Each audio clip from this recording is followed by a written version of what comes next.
Good evening, ladies and gentlemen. Welcome back to the Shadow and Sun Show, and welcome to another Saturday night paint and chill. Not sure what we're going to chat about tonight.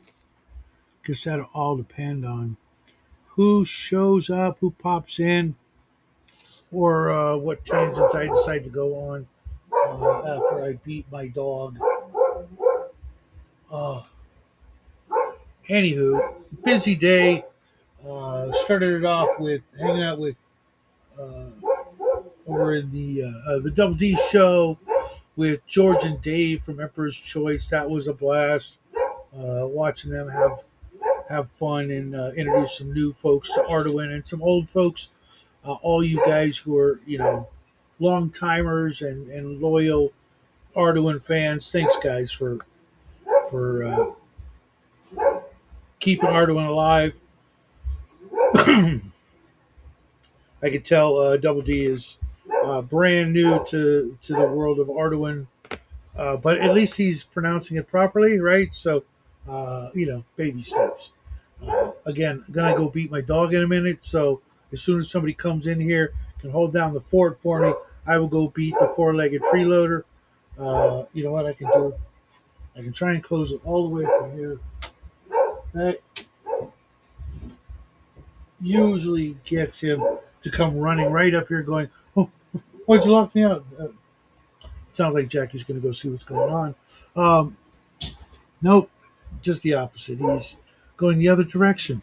So I got a nice box of Reaper medals today. I'd ordered them a couple days ago on eBay, and pleasant surprise, it was actually 11 blisters, not 10. So that was cool. But it's mostly like jack o' lanterns and pumpkins. That was 2 blisters. Some sort of brain horror, and I got 2 of those, so that's cool because they look kind of dinky, but with lots of spindly legs. And I got this cool air elemental. You've probably seen him before. I don't have anything like this. One of the blisters was kind of weak. It was a ball of fire. I'm like, okay, I get to practice painting fire, but there was another troll. Can never have too many trolls, but I kind of suspected this was in the lot, but because of the angle of the picture, I couldn't be sure. But I got another one of these guys, another blue oyster cultist. So I actually have 4 of these, so I could have 2 on either side. Bringing in the Chronos symbol, not the goofy Ankh. Like, why did they? I mean, I'm so glad they did, but why an Ankh? You know what I mean? They could have made like anything else. Uh, I don't know. I just was like, yeah, whatever. But I'm glad they did because now I get to chop it off, turn it upside down. But there are a bunch of things like these little pumpkin horrors as well. That guy. Uh, this one looks more like a snowman witch, but it's going to be a pumpkin jack o' lantern horror. And then this little guy with a kind of like a pitchfork. All of which were going to be great for my Vampire Wars, Gothic Horror Vampire Wars. But then there were 2 blisters, this one, that came with uh, a sprue of 3 pumpkins and 5 really creepy looking jack o' lanterns. So that gives me, 2, 4, 8 jack o' lanterns and 6 pumpkins to do a bunch of stuff. Then there's just little horror guys, which I'm going to paint tonight because I feel like it. And then a pack of familiars, but they're all Halloween themed. There's a little dark angel, a little werewolf, a little, I don't know what this guy is, a goblin, I guess, with a pumpkin, a gingerbread man, and a little ghost, another jack o' lantern, and looks like another. Oh, it's a werewolf, a little child werewolf holding a pumpkin. All of which are going to be, probably things I'll just maybe I'll put them on little 20 millimeter bases. Maybe I'll put them on bases with other guys as they're familiar.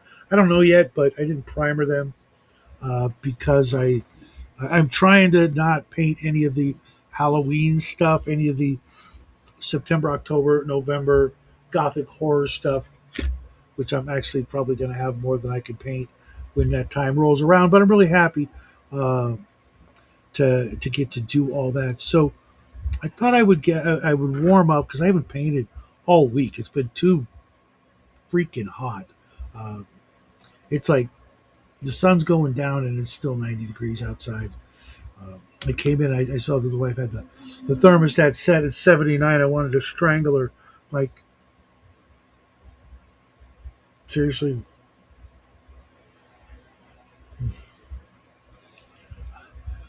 Yeah. I've had two showers today. Let's just put it that way. It's been freaking hot. And we went grocery shopping and went to the post office because I'd mail some stuff to George and Dave. Mike and Jen, your package is on the way. Will probably be there Monday or Tuesday. It's really for you, Jen. Mike, he got the last one technically, and then I sent an eBay sale out, so that was good. Nice little bit of money there. I'm not going to complain. And then picked up some stuff for the next craft challenge, which is the Speed Stick Speeders, and I'll show off some of that stuff uh, Monday, Tuesday, sometime this week to get you guys going. And I actually found something really cool. I was really surprised. It was a bucket, a quarter, or some junk like that. It was like perfect. So I got two of them, so I can do another one later, or Jackie can do one. Um, and then did some of the usual, you know, little things for shopping. Had a good dinner. Now I'm gonna paint. Now to do this air elemental, he's mostly, peaks and valleys, and I want the valleys to be, I'm tempted. No, most people would do um, light blue, really baby pastel blue, and then just dry brush the hell out of them with gray all the way up to white uh, to make the peaks. Those lines, those big hard lines on the upper area with white, so that it just looks. But air isn't really blue. The sky is blue, but air isn't blue. And I was thinking, maybe I could do something a little different. Maybe like purple. Well, nah, that's a little too not right. I was thinking of painting it in homage to um, Cal Vanoni's Storm Elemental. What's up? Hey, what's happening, brother? Just chilling like a villain, painting. You want to pop in? The links in my Discord, or if you don't have access to my Discord, which if not, what are you doing with your life? I can put it in the chat and take my chances with that. Apparently, someone's throwing dishes downstairs, or grandma's just washing the dishes. Don't mind that. Uh, decisions. What color shall I pick? Hmm. It's a toughie, folks. It's a toughie. Hmm. I'm en route to work, but I can get a. But can I get a Discord link? Remind me later. You know what? Let's see if I can do it from here. If I get kicked out, man, it's gonna be on you. Let me see. Hold on a second.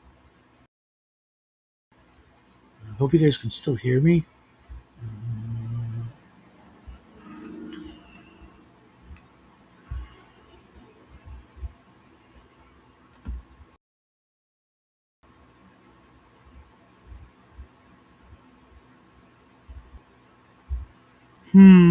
I don't see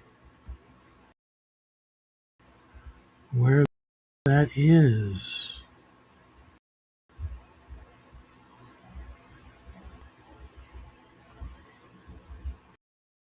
Aha! I found it. Let's see if this works. Hopefully,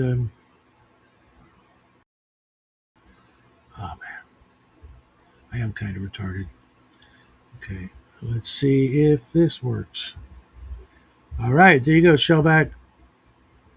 Uh, Godzilla. What's up, Coco? Uh, uh, so back to this elemental. I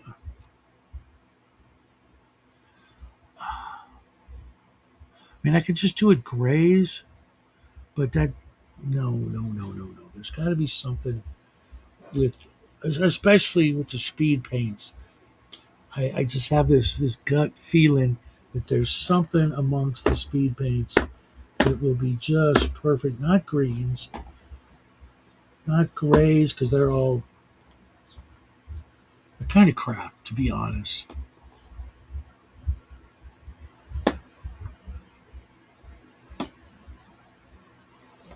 Yeah, I mean, there's a couple of grays I'm looking at that are not bad. Greens, no. Ooh, I love that color. Raging Sea, I think it is. This one and Caribbean Ocean. Uh, Two of my most used new colors lately. Just really, really dig them. Okay, blues are a little too, like I said, on the nose, but I have a feeling I'm going to pick a blue anyways. Um, Pinks, no. Purples, no. Yellows, browns, flesh tones, obviously, no. I could almost see doing it with this pastel sea foam.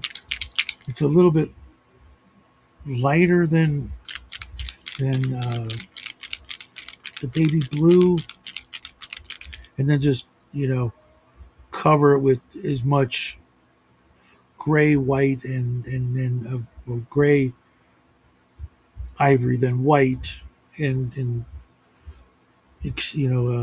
decreasingly thinner passes. What do you guys think of that one?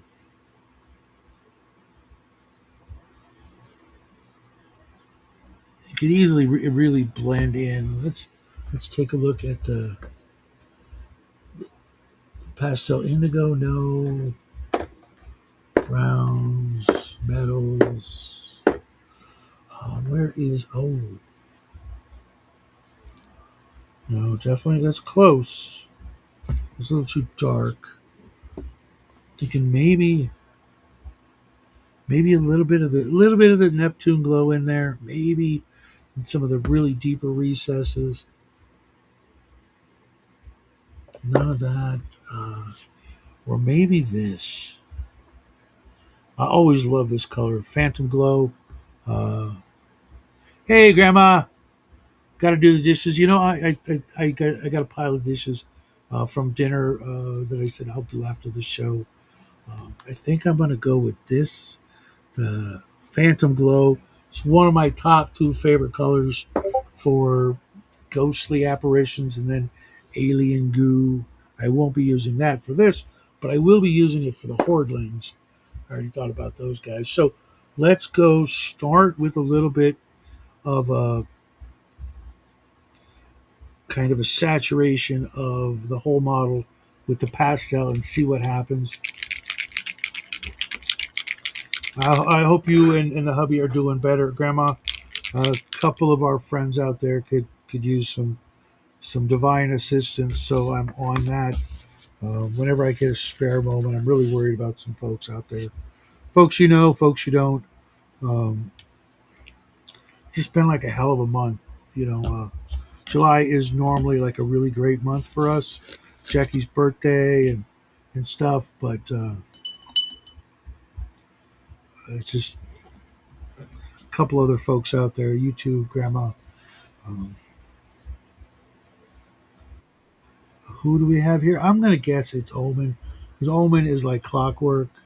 It is Shellback. Okay.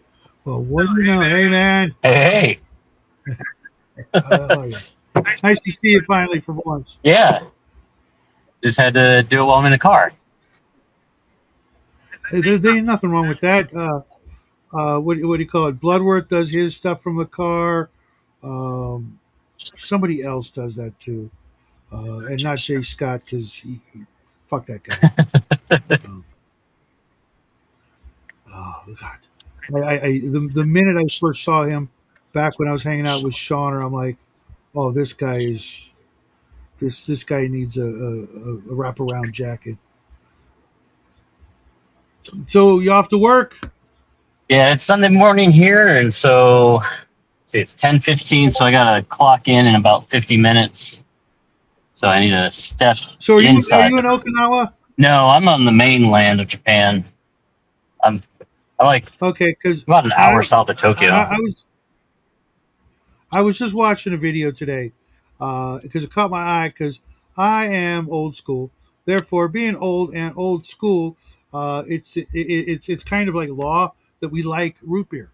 Oh yeah, And I hear that root beer is almost universally despised over there, except in Okinawa, and that's only because of our GIs. You know, back in the day, sort of introduced that to them.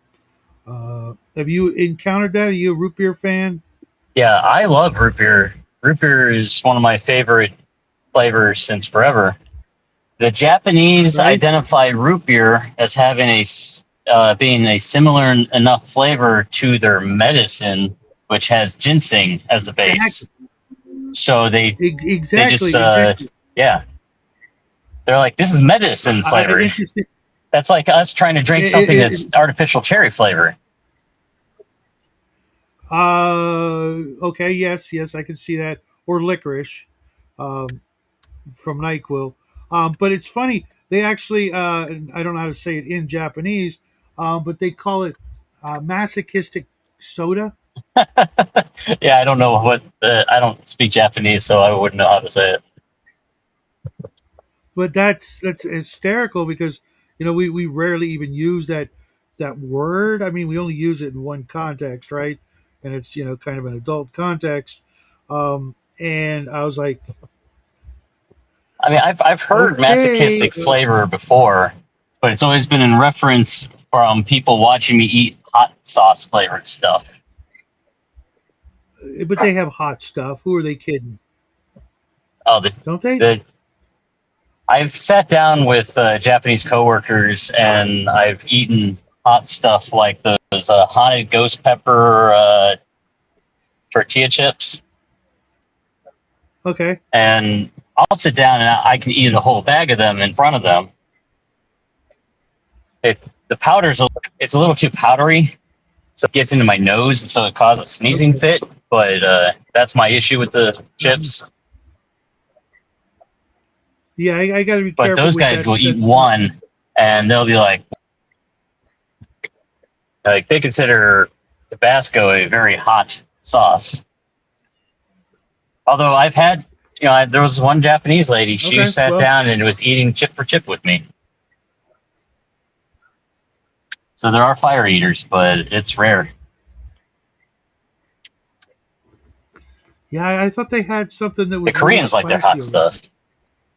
Yeah, but I could have swore it was the Japanese had like one thing, maybe it was more like horseradish spicy than I'm thinking,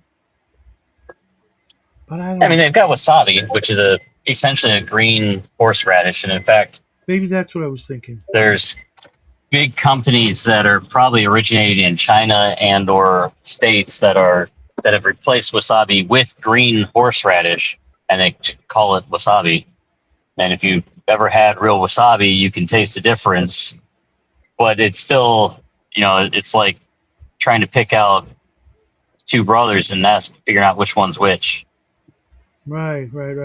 I've only had it once. It was a long time ago, so I probably wouldn't be able to tell. It was those dried peas with wasabi on it. The wasabi peas. Yeah,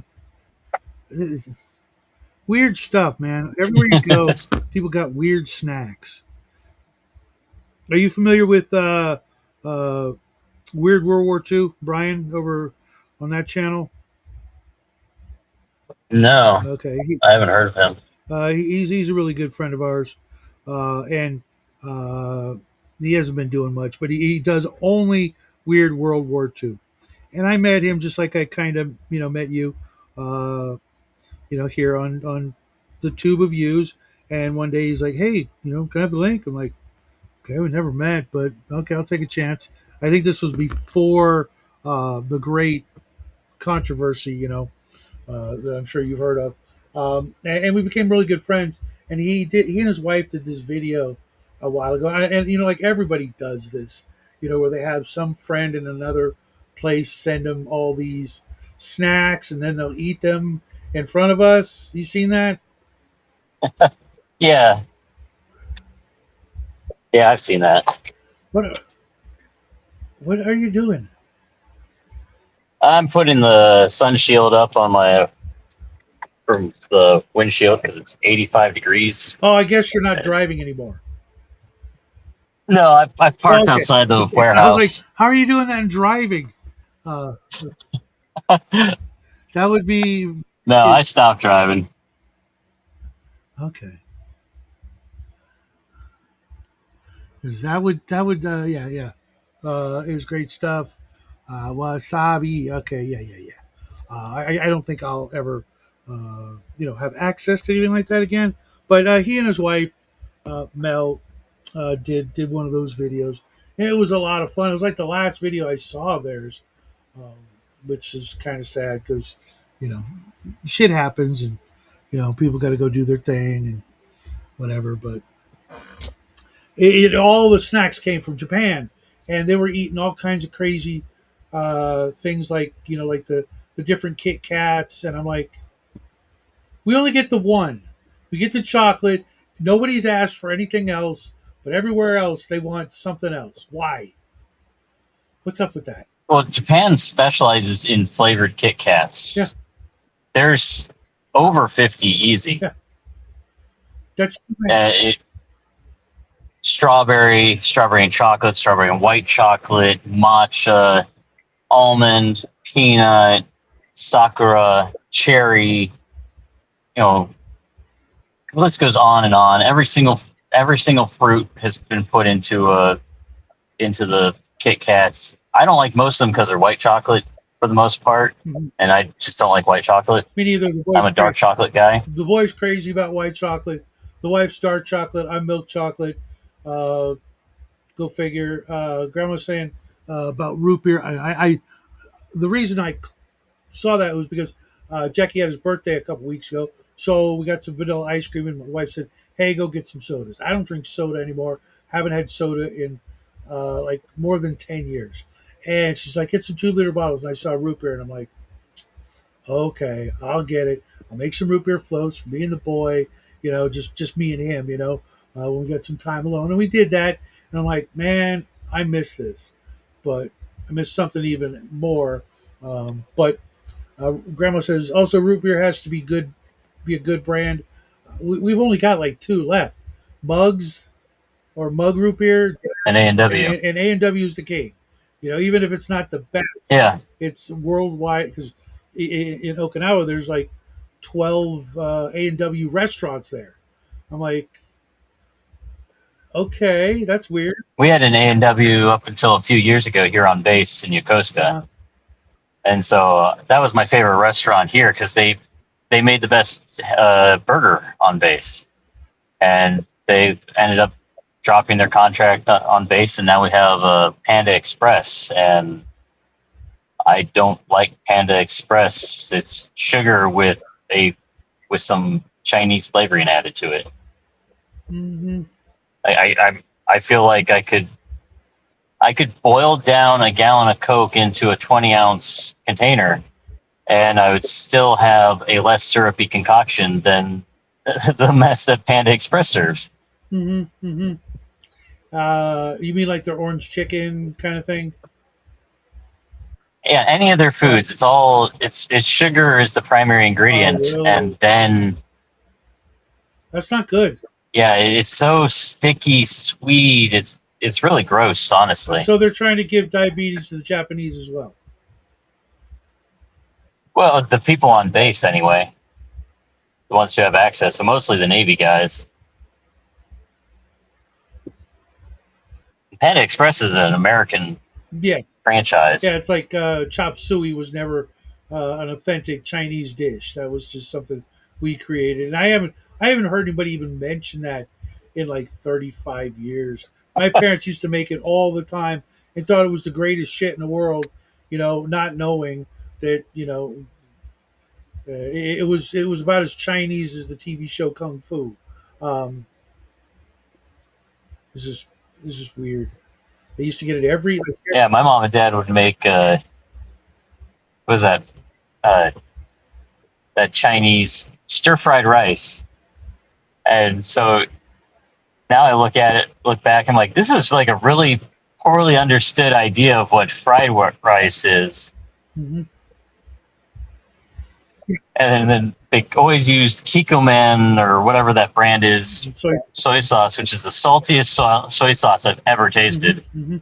Japan has like 50 or 60 different soy sauces on the shelves, and none of them are as salty as the Or and, Kikkoman. and they have different flavors, different ingredients. Grandma spent a month in Japan. I love their green tea. Are doing much lately.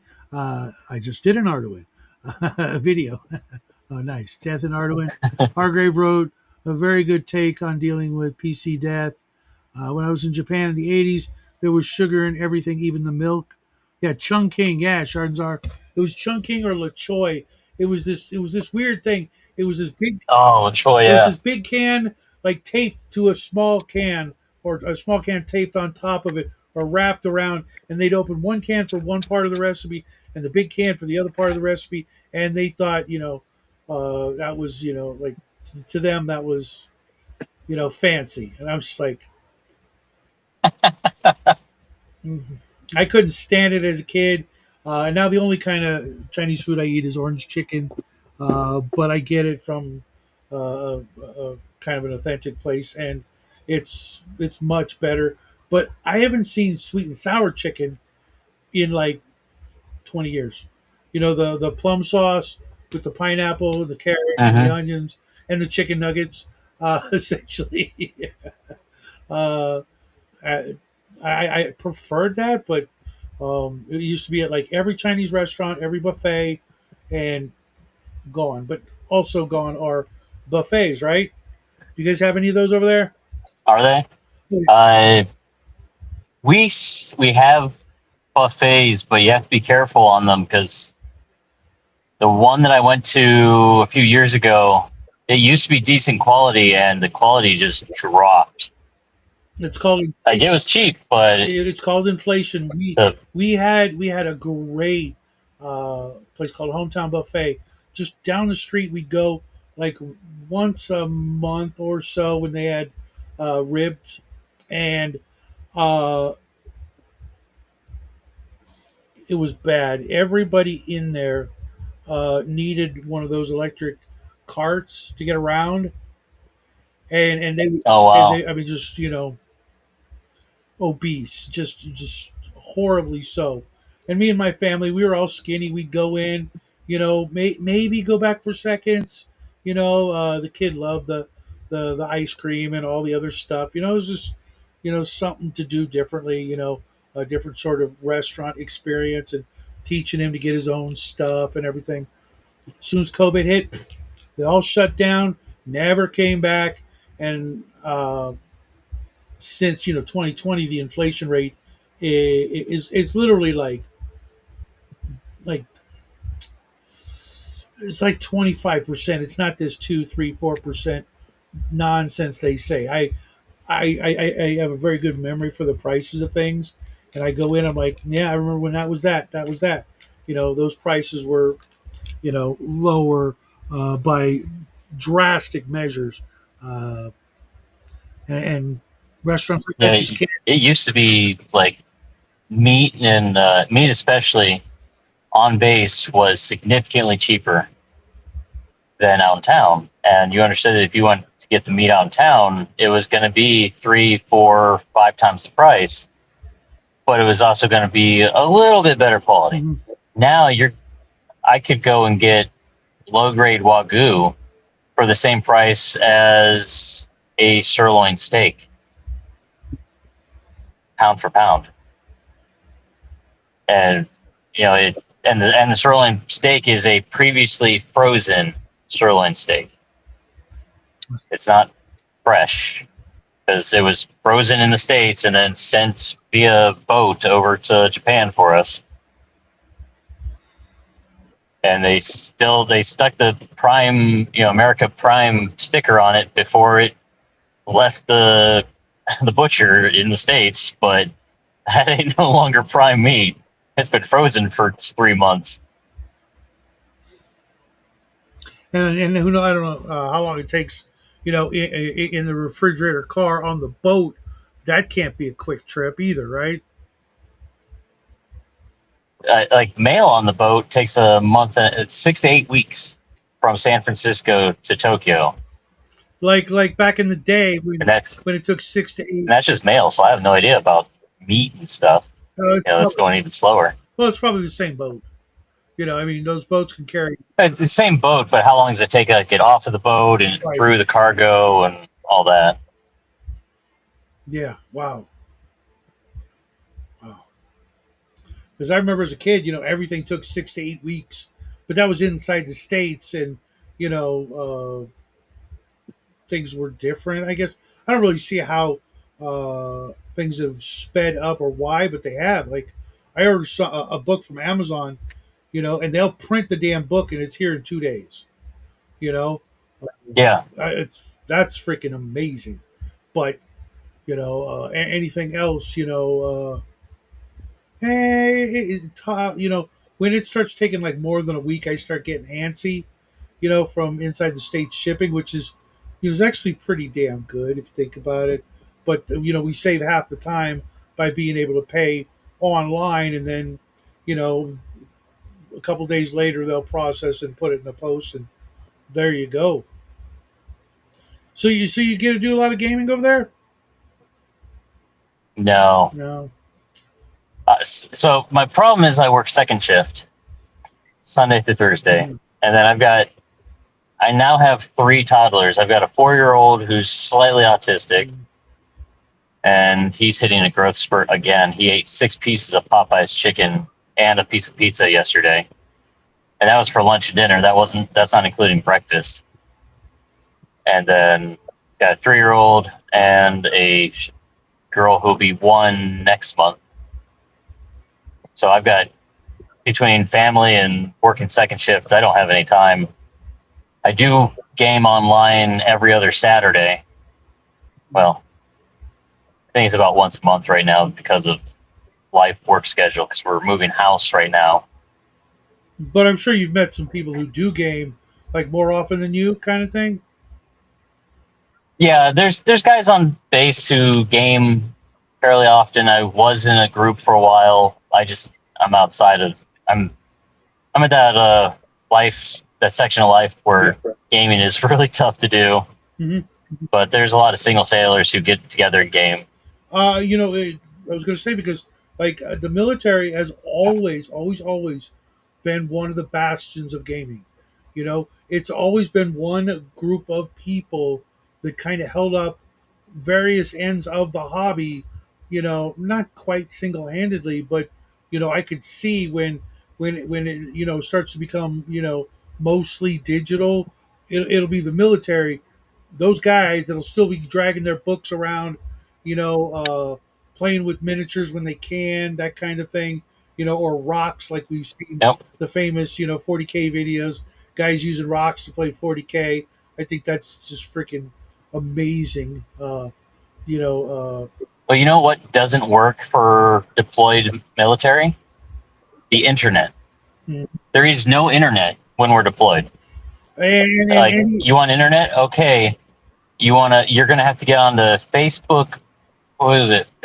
Mobile.facebook.com in order to get any internet at all, and you're talking like AOL speeds. hmm.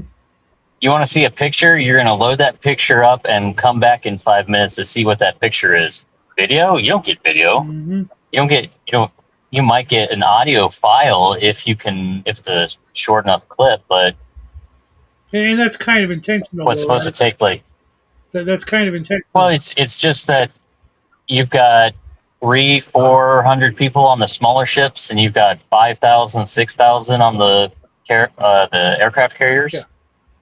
and you have to share a satellite dish for your internet. Mm-hmm. And so there's just, after you load up all the weapons and combat capabilities, there's not a whole lot of space for fun stuff. Mm-hmm. Yeah. And that satellite dish has to connect to a satellite. And so you're talking about just bandwidth restrictions. And also, you can't get on there with your personal computer. You can't get on there with your phone or anything because Violation. that's a well, it's like cutting open your arm and then shoving it into week old jelly and expecting to not get infected. Mm-hmm. Or Like, or you not getting dragged in somewhere, and interrogated because they suspect you of espionage or some shit like that because that's that's how it would be done. yeah, we can't even plug our phones in to charge them using the USB ports on the computers because that is still a way that a Chinese program could get through your phone to the computer and into the network. Mm-hmm. So Stephen Kennedy asks, do they Hyperborea in Nippon? I don't know. Probably not because it's a D20. They don't do a whole lot of D20 gaming in Japan. The Sword Worlds game is a 2D6 system, and that's their replacement for. Uh, that's what they replaced TSR D&D with, and they stuck with that. And then they do Cthulhu, which is percentile. They Japan doesn't have a big polyhedral dice Market group. isn't Yeah, Berserk the market pretty big over there? when what's that? Isn't Berserk pretty popular over there? I'm Berserk the anime And manga. the RPG. I've never heard of the Uh, RPG, so I don't I know. was pretty sure that there was, but it's like incomprehensible to most Westerners. So I don't know.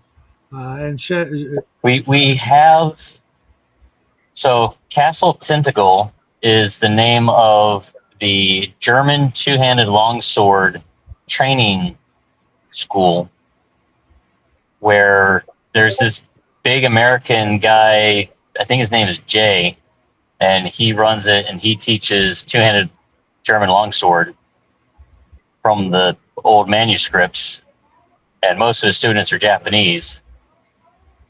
But he's the guy that the Berserk artists went to figure out how a two-handed longsword is actually operated. And so I went to his class once, but that was like an hour and 45-minute trip just to get there. mm, I'm like, yeah, this is a little too far of a trip to do on a weekly basis or whatever. I Uh, remember watching a video a while back. I'm pretty sure it was about some Navy guys who made their own dice in the machine shop and had a game, like their own game and everything. Back in the day, um, just taking scrap metal and making some metal dice and then going from there. Like I did everything like from scratch because they had like nothing, but they were gamers. Um, a buddy of mine was a machinist in the Navy, and he made his own dice with scrap metal. So I know at least one person who did that. mhm. He just did it as a skill check, though, just to see if he could. Hmm. He's like, "Look at these dice I made. Those are actually really good, Will." Yeah. Uh, I mean, you got all the equipment, right? And Yeah, unless he was. the metal was, started out like weird, you know, why not? Unfortunately, I can't really picture making anything but sixes and four siders. Anything else would be probably just kind of nightmarish. I mean, maybe the eight. I could see maybe the eight, but definitely not like a I could. 10, 12, or 20. I think he made the 20 Really? specifically. I seem to remember him making a 20, but that's what he did in the Navy, was Mm. working with tiny bits of metal and shaping them for whatever job they were needed for. I mean So that's. if anyone would be able to do it, it'd be a I mean, machinist. I know that they've found some in ancient Egypt, 20 sided dice. But I mean, that I wouldn't even know where to begin. You know what I mean? To make that work, right? Those guys are a lot smarter than me, Which makes them, 10 times smarter than me. To Sagwa, or at least in a whole spatial side. uh, I can't even remember. Spatial arithmetic's always I'm trying to just remember. Oh, okay. So a 20 is a triangle. Each face is a triangle for the most part. right. Okay, so I mean, because I would The just, D12 is a five-sided mhm. face. I mean, I would just take a rock and like file it flat on one end, and then file it flat on the opposite end, and then keep doing that and hope I got right. You know, That would be my solution too. I mean, Or maybe a piece of clay, get it hard there enough you go. so that, or bake it so that it's mostly hard, so you can still scrape it without it shattering. Not that I know anything about pottery to be able to do that. I don't know I've if done that's some even a real sculpting thing, and but some clay work, but the problem is uh, because it's soft. You might even have to actually like freeze it between workings, or be able to bang it out in the one sitting. Because one false move, and you've knocked it off kilter. I just posted some squiggly lines, says Grandma. Cthulhu's major. let's see. The first two symbols are kanji for Japan. And so in Japan, I, I'm guessing it's something about RPGs. Well, yeah, that's parts in English. Yeah. So it's Japan no or Nippon no. Uh, yeah, I don't. I'm in Japan. I don't speak or read much Japanese at all. I recognize a few symbols or a few kanji. I recognize some of Mhm. the hiragana, some of the katakana. Which hiragana is the Japanese alphabet for Japanese-based words. Katakana is the Japanese alphabet for foreign-based words. And then kanji is the original alphabet, which is a slimmed down form of the Chinese kanji. Because Chinese has like 20,000 kanji, and Japanese are like, that's way too many. We're going to trim it down to 4,000, I think, or something like that. And they only use 200 or 400 of those on a regular Only, basis. only. Yeah, so you'll see all three plus English letters in there, which they call Romanji for Romans Grandma says, I posted Japanese brothers and sisters. What sort of tabletop role playing games do you like? Per the Google. for the Google. Nice, Grandma. Yeah, I remember. The only thing I remember was like a long time ago. I was watching something, and I saw uh, like one of the symbols or something for housewife was like a stick lady and a broom, kind of thing, and I'm like, okay, that can't be.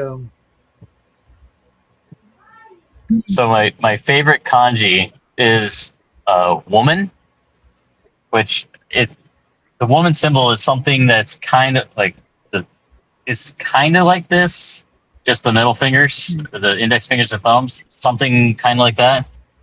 Their symbol for noisy is three of those stacked together. So you take three women kanji, shove them together into a pyramid shape, That's noisy. and that's noisy. They clearly had, I want to say, a sense of humor, but that's going to get me That's going to get me canceled by Ka- grandma. But Kanji is very much a hieroglyphic style alphabet, or it's not an alphabet, but I don't know what the right term is, so I'm going to say alphabet. pictograms or pictograph. I don't know either. I'm still working on English and failing regularly, but I still love it. I don't know if other languages have some of the things about English that I love so much. Um, like I was trying to explain to my wife who speaks Spanish, which is a very simple. I'm going to say simple language, even though it's got its complexity.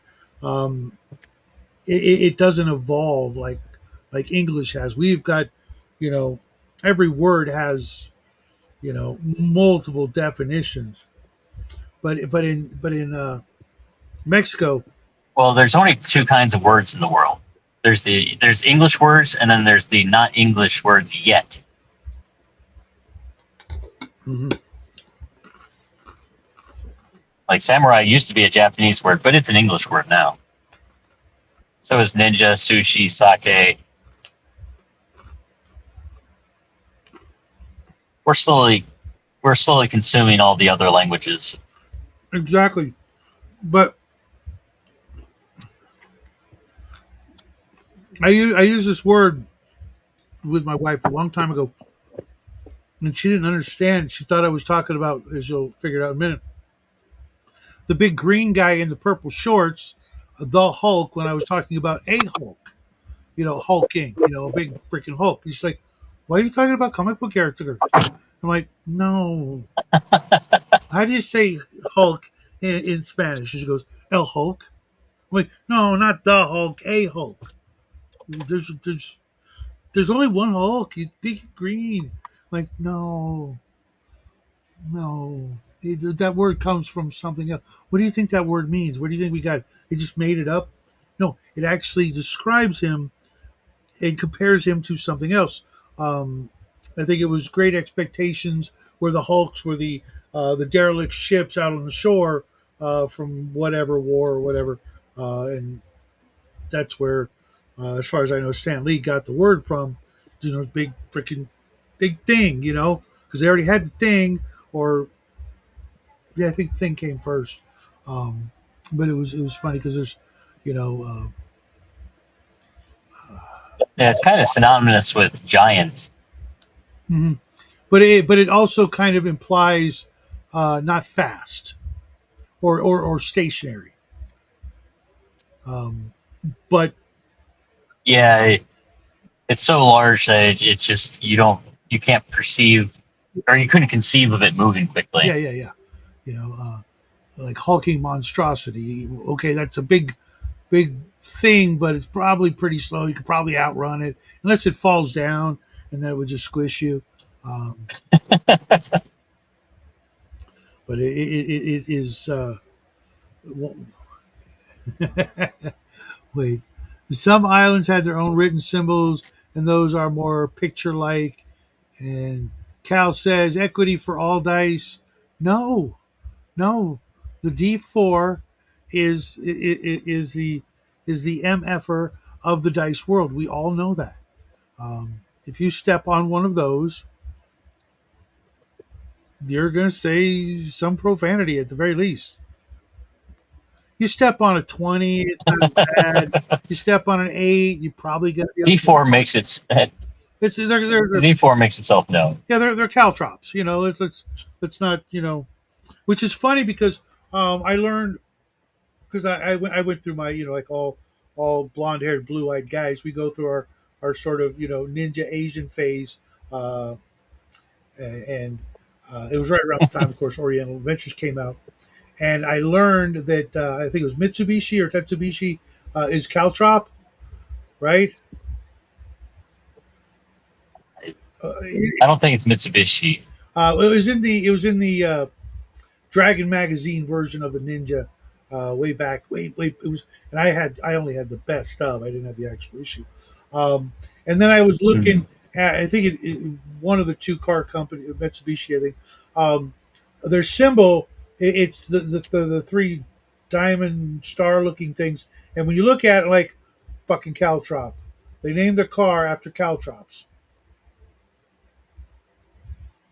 No, that is the propeller from their when they were an airplane company. Oh, okay, okay, okay. Because it still looks like a freaking caltrop to me. It's like if I step on that, Yeah, they turned it into three diamonds to stylize it, but yeah, it's I would. because the Mitsubishi Zero. Oh, okay, okay. Interesting, interesting.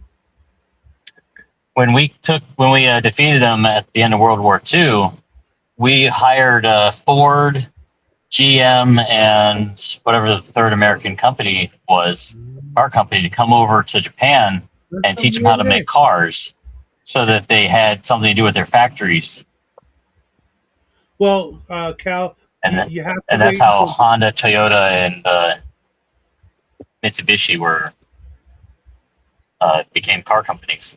Cal. You have to wait and watch that show after this show. Come on, what the hell? I gotta ask you a question, just between you, me, and the internet. Okay, we kicked their butt, right?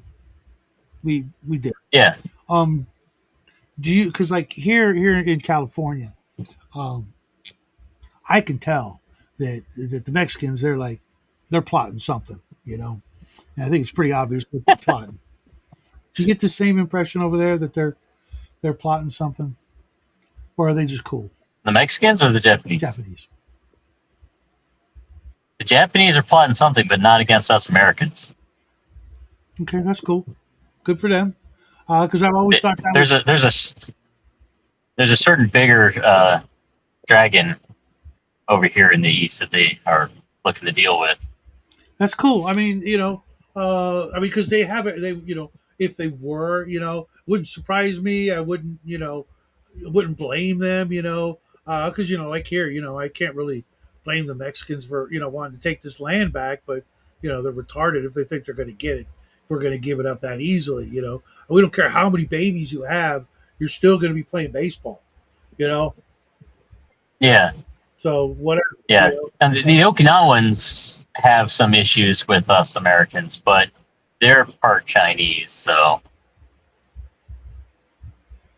But I've always thought that it seemed like really cool that same thing with like Vietnam, you know, every Vietnamese person I've met has like been really cool to us, like yeah, you know what I mean. You would think that it would there would be like in the old days, if this was 100 years ago, the animosity would be like, "Rah," never ending, etc. Um, and there's like no shame, it's like in okay, you kicked our ass, all right, cool, can we do business, cool, all right, hey, check this out, check that out, kind of thing, where like I said 100 years ago, there wouldn't be you know enjoying of each other's cultures and things, you know what I mean, if all that had happened 100 years ago. You know what I mean? It blows my mind. My whole life I always, like kind of tripped out on that. It's like, we kicked their ass, but now they're making these cool freaking, cartoons and these cool toys, and they're sending them to us.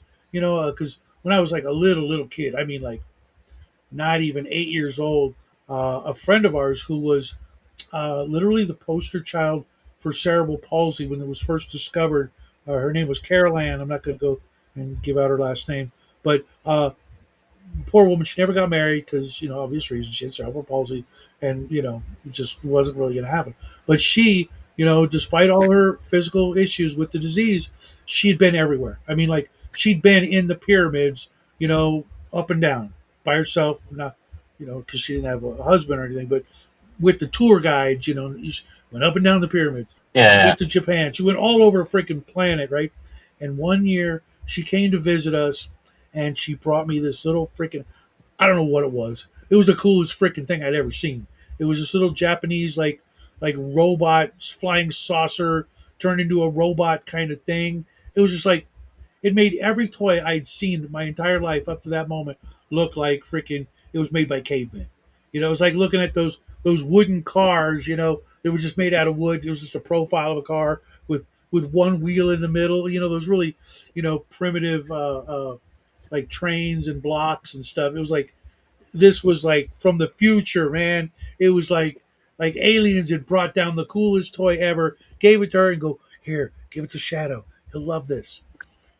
And I freaking had that for years and years and years and years. Loved the hell out of it. Played with it. I don't know whatever happened to it. Probably broke. Parents tossed it. Whatever. And it wouldn't be for like you know more than decades later that I found out more about all the cool shit they have over there, man. They I don't know what happened. Maybe that was the mutation they got from the radioactivity. Was to go and make like cool shit. You know what I mean? Like Godzilla, Gigantor, all that cool shit. Way like right after it's like, hey, I got an idea. Uh, and they've made some of the coolest shit when it comes to like science fiction and fantasy. I mean, they were way ahead of the curve, way ahead of the curve. Um, did you ever watch? The Japanese have been known for like 150 years now as the people who uh, go out, they find out what everybody else is doing, they figure out what everyone else is doing, they bring those ideas home, and then they tweak them to make them better. Big time. Commodore Perry came over with the Big Black Fleet from America and kicked open the harbors, you know, pointed a gun at the faces of Japan and said, "Hey, you will open up trade with us. We are going to make you good people, or a civilized nation again." And then they turned into the Meiji Empire, and the Meiji Dynasty showed up. Broke the back of the samurai, turned them into bureaucrats, sent specialists to every country in every field, and the specialists came back and said, French have the best baked goods. Germany has the Prussians have the best army. The British have the best navy. Okay, so what are they doing? How are they the best? Why are they the best? These are our reports here. Okay, well, we're going to model our army off of the Prussians. We're going to model our navy after the Brits. We're going to model our baked goods off of the French. We're going to model our whiskey off of the Scots, and we're going to model our wine off of the Italians and French. And they did that with every single industry that they could think of. They came over the states and took our railroads. They everything, and so they took all the best ideas that the rest of the world had and made it their own. Yeah, but when did the tentacle shit come in? Where'd they get that from? Was that their own, uniquely own? That started showing up in the 1950s, late like 48, I think, was the first tentacle comic. Yeah, they must have kept that to themselves for a good long time because I don't think it would have done so well, uh, you know, until like it did much later. Because some of the shit I've seen is just like, you're freaking serious. That would not fly over here. Um, Oh yeah, and most of their stuff is you got to remember that they were almost entirely removed from the planet mhm. during World War II just because they wouldn't surrender. And it wasn't until they captured a few certain people and made and they our pilots were lying about how many nuclear bombs we had, even though we had no. Those pilots had no idea what a nuclear bomb was. All right, I gotta get off because I gotta get into work. No worries, man. It was good to get to hang out with you one on one for a change. For the first time. Now I always know who I'm talking to. You know what I mean? Yeah, hopefully I can make another video this week, but we'll see. Yeah, yeah. I'm looking forward to that as well. Well, have a good work shift. Thanks. Take care, man. Bye. My pleasure, man.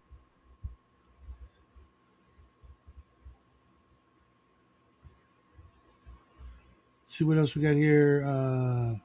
Stevens. I'm not sure what he's talking about. Uh, Enorme, Datsun, China. I don't know where you're going with all that.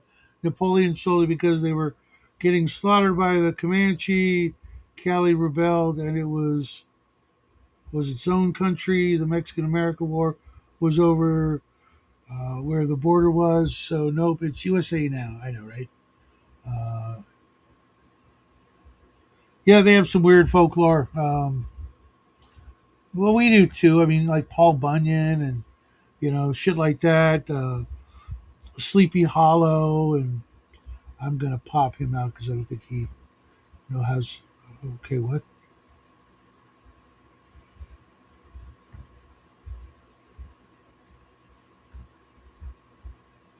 There we go. Okay, so it's just you and me, guys. Oh, battery's about to die, so let's plug this thing in. Ba-ba-ba-ba-ba-ba. There we go. All right.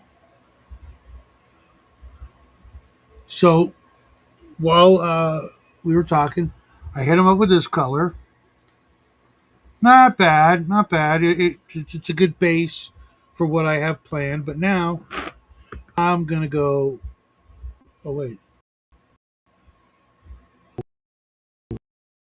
crap! I just uh, Phantasmal Glow. Is that's what I did? I skipped a step. I was gonna hit it with this pastel and then the Phantasmal Glow, but it looks like subconsciously screws that pastel color. That's for sissies. Uh,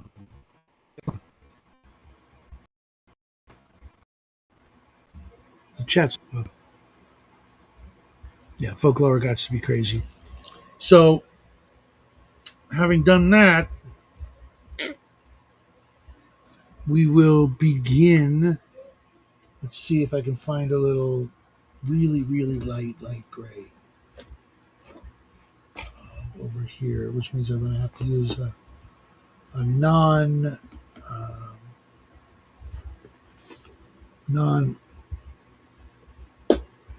speed paint. Let's go into the collection of Vallejo, whatever. Ba, ba, ba, ba. German gray, Luftwaffe gray. Where's the really, really, really, really pale gray that I have? Sand, leather. Did I bring it over here for some reason? I did. Then I'm going to dry brush the crap out of it with sky gray.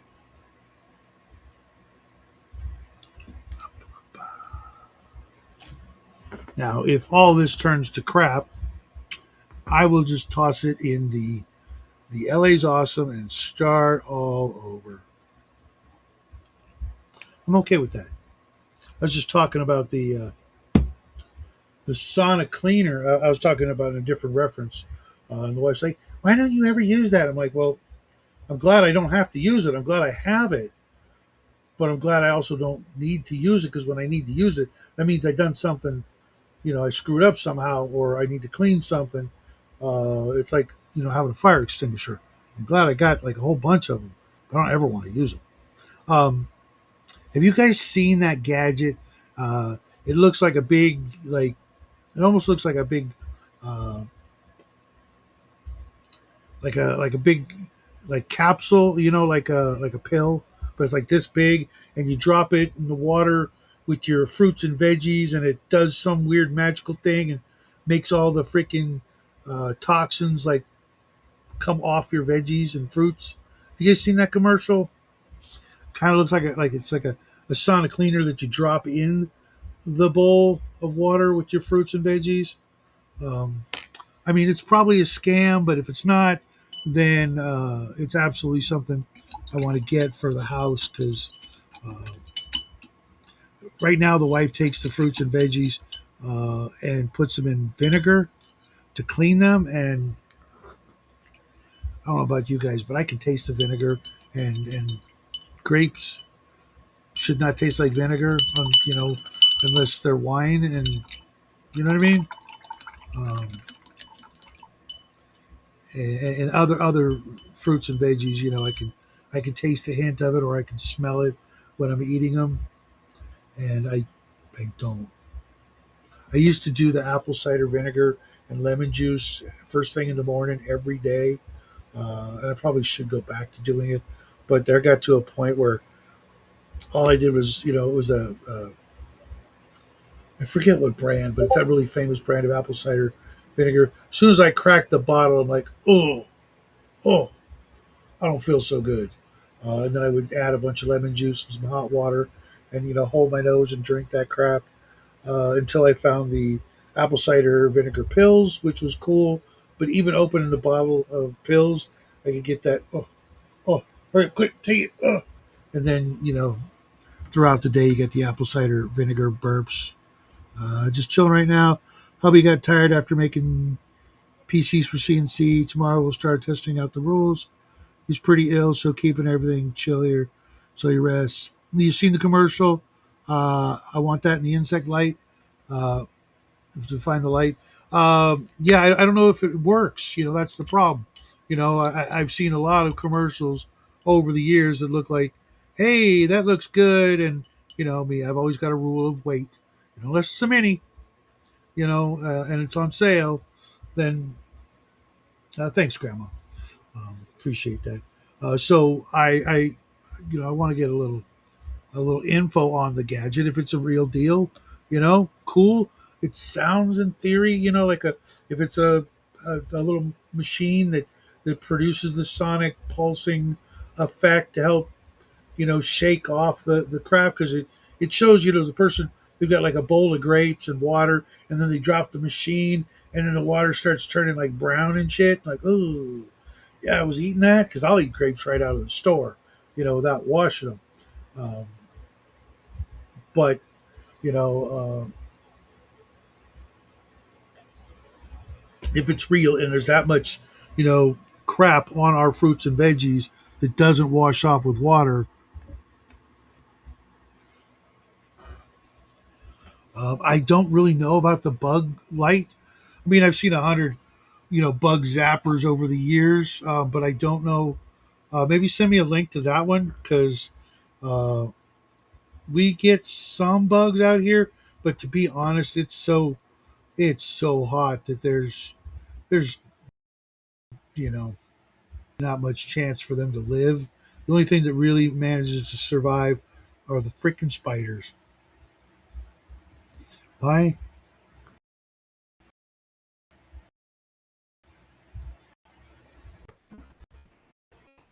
It's just a commercial I get, uh, every once in a while, and I was thinking, well, maybe it's a real thing. Maybe it works. Maybe it's not, another,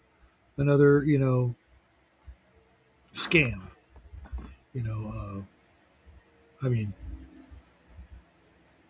what do they say? If it seems too good to be true, it probably is. It probably is. Most of those YouTube videos are fake AI crap. Just saying. Yeah, I know. I just thought I would check around and see if anybody else had seen it or done it, or you know heard about it. And I don't know. With the wife having lupus, it's something that you know because she only does that because she has to be very careful with everything. So she washes the fruit. I mean, I buy an apple, I'll eat it on the way home. I'm not gonna. What do you mean wash it off? Take care, Stephen. Yeah, I'll be here for a little while. I do have to get up early tomorrow, but uh, you know, uh, I figured it's Saturday night. I want to do some painting, and I didn't get to do any all week. And James L made this really cool new thumbnail for us. We were talking Doctor Who, and he just, hey, try this. Like, all right, I need something a little different for the Saturday night show versus the uh, hubby bought the AI dogs that were advertised. He figured it was a scam, price cheap. He was right. They are battery toy dogs from our collective childhood. No A at all, no AI at all, or remotely robotic. Yeah, I know. I remember those. We've got something like that though. It still freaks the dog out. Our dog, our real dog, so it could be fun, I guess. But I mean, you know, I never understood why people would do that kind of shit. Just like live their whole your whole life as a freaking you're a crook. You're a scam artist. Lying to people and selling people crap that I mean, it's just I never understood it. I'm not familiar with that one. Jackie had these, still has, I think, uh, this remote controlled dragons. Actually, it's got the blue one and the red one, and I think it's the blue one. If you put like good old fashioned water in a certain part of him, he'll breathe out steam vapor. It was kind of cool, but of course, he lost interest in it. Like a couple of days later, and it's still in a closet somewhere. But when we first did it, he was like, "Oh no way, that's cool." I don't know about you guys, but I had the locomotives, and I also had a semi that did that, where you put in. I think the semi it was a special fluid, but the locomotive, I'm pretty sure it was just the regular oil that you put in it anyways, but it would vent the smoke out of the smokestack of the Lionel train that I had as a kid. Um, Loved that, just freaking loved that. I know a couple of people that are actually thinking about getting back into the railroad hobby, and I'm like, that's kind of cool. I hope that hobby lasts another century. Yeah, yeah, right. You know, because they know it's not an animal. They just they're their nose and their ears are probably telling them that ain't a dog, that ain't a cat, um, but it sure looks like one. Like, what are these humans up to, right?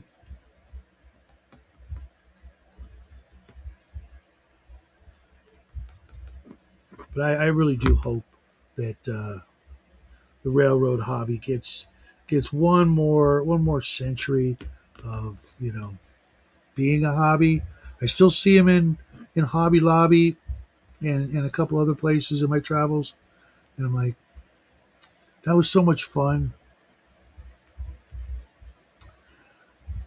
That's very fair, Stephen. Very fair. But at least one of them, it's actually literally in their job description to fuck us. The other ones, not so much. I mean, we pay them for that. The other ones, I don't know. It was probably the same. I forget. I got his business card around him somewhere. Was a dyed in the wool. I saw what you did there, Coco. That's funny. That's funny for you, John Candy, Steve Martin fans. Um, I honestly, I don't like that movie. Um, I don't like those movies that, like the Vacation series with Chevy Chase. But that's for a different reason. That's because Chevy Chase is in them. You shouldn't like anything that he's in. Um, but any of those movies that just make you like you're just like on edge and just like, oh god, it must suck. You know what I mean? The whole movie, and then you get some sort of sappy kind of happy ending, and I'm like, you know, I would have never gone through any of that, and the payoff at the end wasn't worth the 2 hours versus the like 1.5 minute, wrap up ending. Now, as a chick, I can say I am the unicorn in the room whenever I take a train on for parts at the train shop. Less girls in that hobby than gaming. Yeah, I suppose. I haven't actually been in a train shop. Oh my God, since I was in my 30s. Holy crap, has it been that long? It's like half my life ago. Uh, well, Grandma, we are oh so very lucky to have met you. Um, and it's been an honor. All the times we got to game together and hang out and stuff. Except that one time, I really sorry. I'm gonna, never live that down. But it wasn't my fault. I thought the guy was just another gamer. Who knows? He probably is. I wonder what how he lives with himself, knowing that he did that, or does he just do that all the time? Just go from channel to channel. Hey, can I be in your live stream? Yankety yank. Um, I mean, again, what kind of human was that? Even a human? Is that some sort of trickster demon thing? Uh, Robert says, I have N scale trains. My brother has H scale, and my dad has O scale. I love trains. Uh, I had the biggest scale that they made, and then I went into HO because that's what we could buy. But there was a shop across the street when my dad started getting me the HO set. No, wait, I do have an N scale as well. That's the really small scale because I got that for my Epic Space Marine battle board, so I could have this little tiny train going around the battlefield. That was a hoot. But my dad got me HO scale, and I went over to the shop. It was kind of like it wasn't a thrift. It wasn't. It was like a. It was more like like a cross between a thrift store and a pawn shop, except the guy just bought your stuff and then he would sell it, but there was no like pawn. There was no. It wasn't like affiliated with a thrift store. I yes, yes, that is. Dear God, Coco. But somebody had to say it, right? So you beat him to the punch. Ah, God, what a freak, right? What an absolute detestable freak.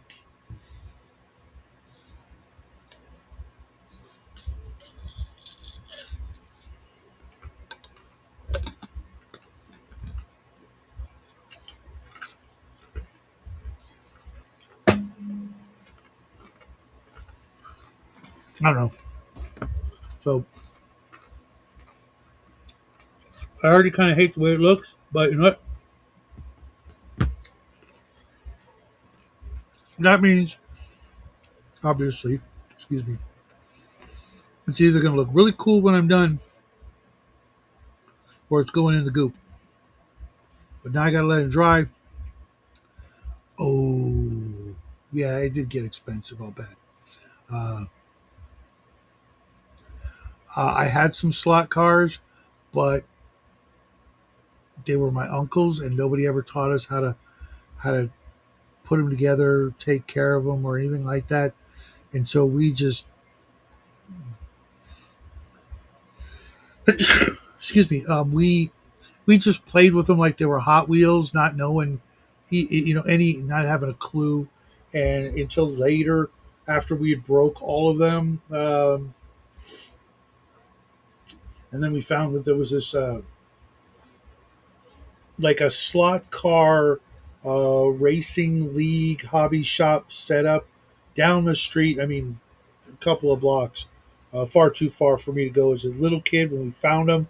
But we went one time and you paid like 50 cents or whatever, and you picked the car and they gave you the controller and you squeeze the trigger and made them go around and stuff.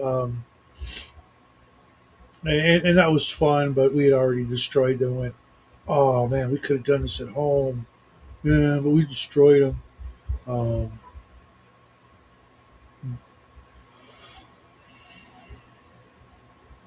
Really, Grandma, I wouldn't even know where to begin. If I got into anything like that, it would just be to take them apart for parts to use in making terrain and scenery and maybe spaceships. Because I've been watching videos of people who do just that. They'll take apart a VCR and use all the pieces to make a spaceship looking thing.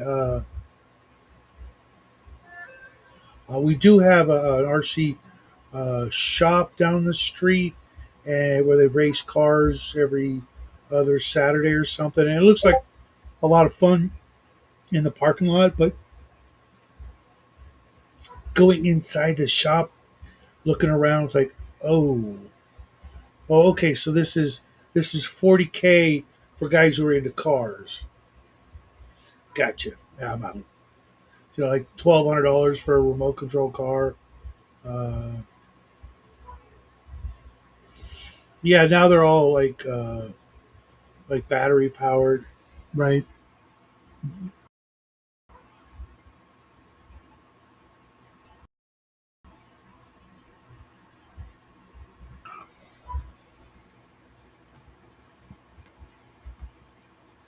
Okay, come on. What the hell? Sorry, guys.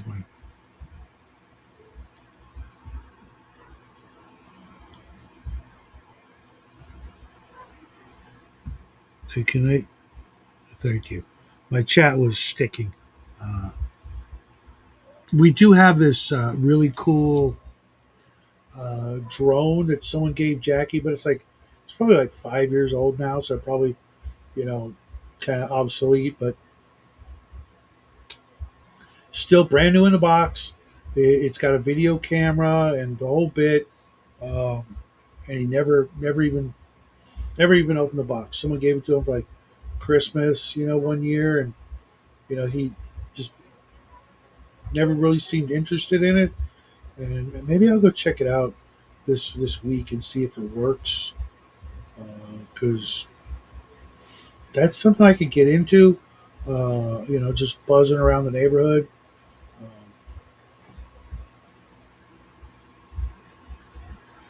I don't know.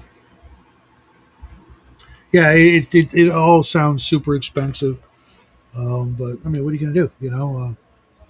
Everything is nowadays, right? Like everything, except this latest pile of Reaper miniatures. I got 11 blister packs on eBay for $30.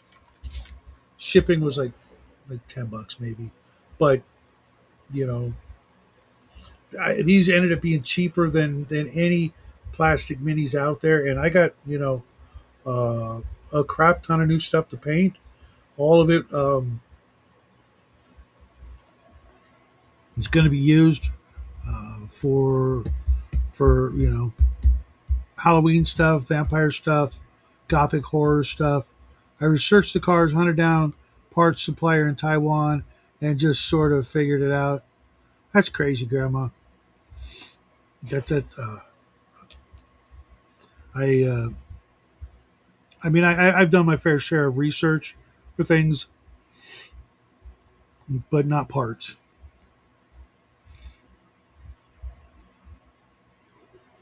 Yeah, I just especially overseas. That the only thing I've ever bought like that overseas uh, were a pair of Italian leather boots and some blades. And that was a long time ago. Since then, no desire. Shipping is just too expensive. It's just too ridiculous. Makes no sense why I could buy stuff from China and shipping's free, but if I want to buy something from Canada, or UK, or whatever, um, just absolutely you know insane shipping. I was trying to buy a blister pack of minis from uh, Old Glory, I think it was. Pack about this big, maybe a little bit bigger. It was $14. I'm like, that's pretty cool. Okay, I'll grab it. Those for four minis. Oh, shipping is 19. You're kidding me. So what? Does that make like $35 when all said and done for four minis made out of metal? Um, yeah, I'm pretty sure I can find some very similar miniatures of the same thing somewhere else, still metal, for less. And sure, I was able to find something from Reaper. Speaking of Reaper, uh, Joseph C. Wolf is going to be on the show Monday morning in place of a regular uh, second breakfast. He is the writer and game designer for the Dungeon Dwellers game made by Reaper Miniatures, and be here bright and early, 9 a.m. Monday morning, and he and I are going to talk about his new game, Dungeon Dwellers, which so far there's a lot about it to like. A lot of it's not my cup of tea, but you know me, I'm fair, I'm square, and I'll give the guy a fair shake. Going to hit him with some hard questions about Reaper miniatures and why they insist on shitting on Ed's freaking legacy. I'm not going to put it like that. Maybe I will just to be a dick. No, I won't do that, guys. What's crazy is the match car racing. Watch the YouTube channel. All through the folks who customize. How do you race that? Yeah, I mean, unless it's like Pinewood Derby and you just race them downhill. Reaper paints are really good. I've never used Monument paints. Um, you have to work Monday. I'm sorry, Grandma. Um, it's the first best opportunity to get him on the show because he put out three or four big books. There's Player's Handbook, DMG, Monster Manual. Very, very.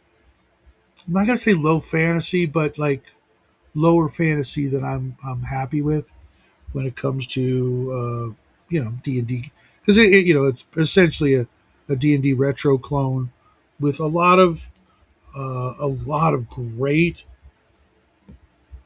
explanations for people who've never played before, and a lot of things that nobody else does, or I wish they did do. But when it gets to the upper levels of magic, if there's more magic and it gets more powerful and stuff, I could see myself getting into it a lot more. You just got the Dungeon Dwellers box set. Cool.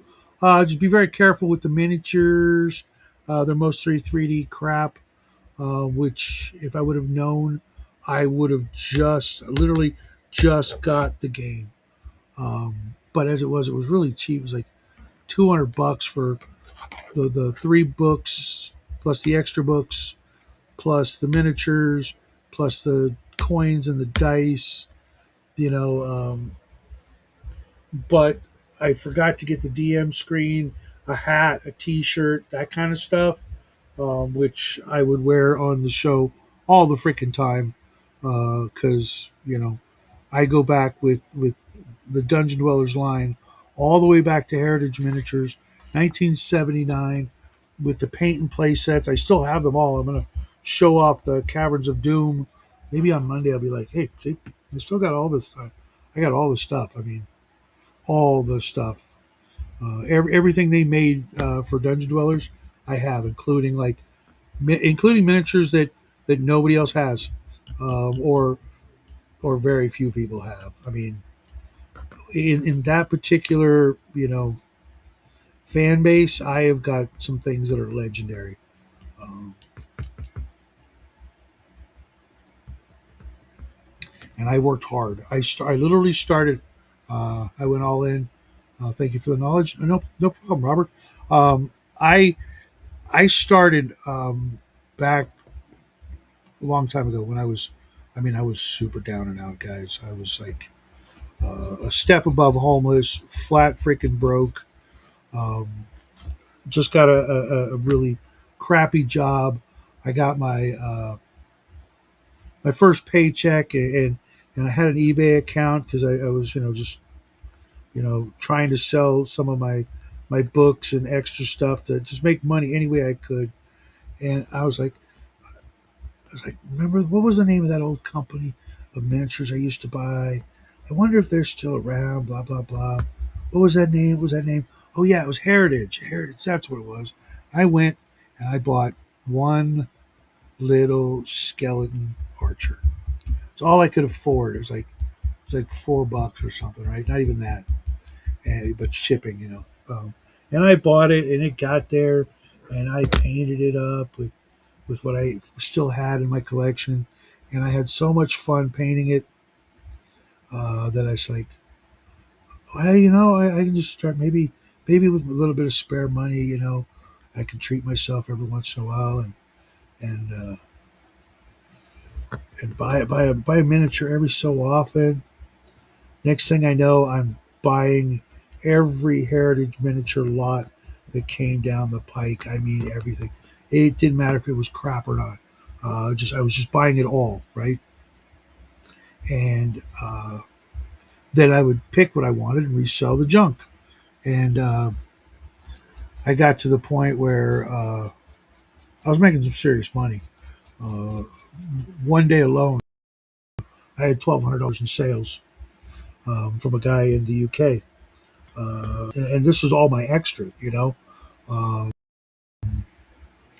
I won winning Secret of Bros R book, so we're going to read that this week.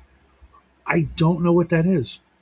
I haven't, you know, heard of it. But as I'm sure you read, me and somebody talking in the email chain that we're in together, I don't know that I'm OSR, man. I never stopped playing D&D. I never stopped playing AD&D. I didn't buy into third or fourth or fifth. I didn't want any Pathfinder. I was playing Traveler using the original books. I was playing Palladium using the original books. It's like revival. I never stopped. Renaissance. You mean bringing back the hobby with not the originals? I like the originals. There's no game except Arduin that does what I want a fantasy role playing game to do, like D&D. Have you checked out Highland Miniatures? They are metal. I am afraid to paint them. Monty Python. I'm not sure what the Monty Python at the end means. Um, I think so, but I'm not sure. James L. turned me on to this company that had I kid you not, an Archie Bunker miniature. I think Columbo and Billy Jack. Not in the same set. They were separate. Uh, yeah, I can't do it all, and I don't know that I want to. I mean, you know, what am I supposed to do, or what are we supposed to do with these games? Like let's just say, for just like something completely off the wall, Boot Hill, right? Boot Hill was a great game back in the day, still totally playable. You find a bunch of people who've never played it, and you show it to them and say, "Hey, let's play this game. Take a couple hours, we'll play it. If you don't like it, it'll be your turn to pick the next game, right?" My pleasure, Robert. I do this every um, Monday through Friday, 9 a.m. in the morning, and then Saturdays at 6 to whenever. On Saturdays, everybody's welcome. And one of these days we'll have you on the show as well. Yeah, Archie Bunker, right? But I saw the Billy Jack miniature, and I knew exactly who it was. I hadn't thought of that. I hadn't thought of the song "One Tin Soldier." Nothing in like 50 years, I hadn't thought about that, right? And then it all came flooding back, and I'm like, oh my god, the song, everything. And I went, uh, and it's like, wow, man, that takes me back. And I was talking to James L, Billy Jack miniature, and he I think maybe barely, vaguely knew I was talking about. And I no sooner get off the Discord call with him and just go looking on YouTube, right? Completely different device, no less. And in my feed is a Billy Jack video. And I'm like, the odds of that not being because they heard me? are so staggering, because I had not seen in 50 years any reference to Billy Jack. But from the other room, my device heard me and went, "Hey, this guy might like to watch some Billy Jack videos."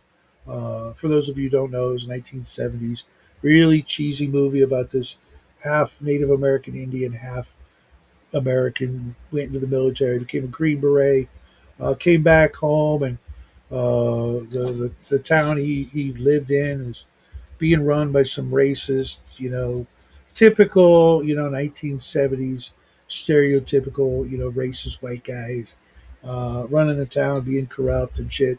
Um, and so he would, when they would get into a fight, he'd take off his shoes and then literally kick the crap out of them because he didn't want to kill them because of his boots and his kung fu.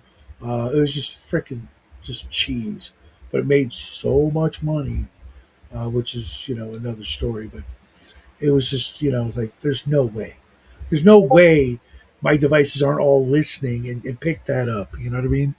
Uh, yeah, Boot Hill is a great game.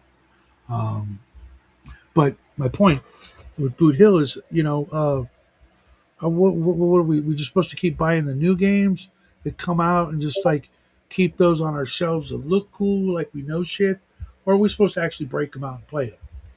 Well, I think we should break them out and play them, and if they are crap, you know, well then we should get rid of them to people who will play them, will love them. Maybe they knew them better. Maybe they knew how to play it better. Maybe they just had more fun playing it, unlike maybe us because we didn't enjoy it. I was playing old games. Then someone said it was OSR, so I guess that makes me OSR. But also, I mean, I buy a lot of new stuff too, but I usually buy new stuff that's intentionally not Wizards of the Coast and intentionally not Paizo and other companies that say guys like me shouldn't be playing games like that. But you don't want my money, that's fine. I got plenty of it to spend at plenty other locations that are more than happy to, or at least politely courteous, taking my money and saying "Have a nice day" as I walk the frick out the door. I think it's about playing genres you like with friends in the end, and folks forget that it's exactly what it's about. But too many people are trying to monetize it, make a buck off it, write their own heartbreaker or whatever the freaking terminology is. Um, I mean, literally, you know, there's you know there's kind of too many, to be honest. There's so many that we can't all agree, and we're all trying to like get a piece of that pie, and that pie, eventually, you're not going to get a piece, you're going to get a bite, and then you're not going to get a bite, you're going to get a taste, and eventually you're just going to get like, like a tiny little freaking Coke spoon fingernail. Here you go, that's taste. That's it. Like it's going to be divided up by so many, hungry mouths that you won't even, you get a molecule, you get a molecule. I mean, 100 years from now, people are still trying to make, fantasy role playing games. It's going to be kind of stupid. Yes, Billy Jack, classic film. But I got the 4 DVD box set because of seeing that. Uh, and I'm probably going to watch one of them tonight. Probably the what everybody thinks is the first one. Uh, I think the first one is actually like Born Losers or something. It's just barely a Billy Jack film, but it's the movie they made before that. Uh, but we'll see. Okay, see, now it's looking a little better. That's the ivory. Now I got to break out a little more ivory, and then I will hit it up with a cold titanium white. But yeah, what do you guys think about the whole internet spying on you? You find that like horrific, maybe even criminal, something we should be far more worried about. I mean, because we do have a right to privacy. We do have a right to do stupid shit that's going to get us into trouble. I mean, because if you think about it, at some point, I know this is weird, but at some point, if we all learn to live with the fact that we're being spied on, none of us will do anything that's against the law. And then what are they going to do? Well, there's always been the new hot in game, the struggling home game in print thing too. Yeah, but I mean, at some point, enough has got to be enough. Okay, here's the top 10,000 versions of D&D. Can we stop? Can we get? Can we like pick a number? Okay, when there's 1,000 of these, can we just pick one and I mean, how many different tweaks can there possibly be or need? It's just like and I know everybody's like, well, there's subtle differences. Shut up. There's no subtle differences. It really should boil down to there being like the equivalent of like what GURPS was supposed to be, the generic universal system. There's got to be a way to actually make that and make it work that isn't like a freaking Library of Congress unto itself, one universal set of mechanics. I mean, I don't know.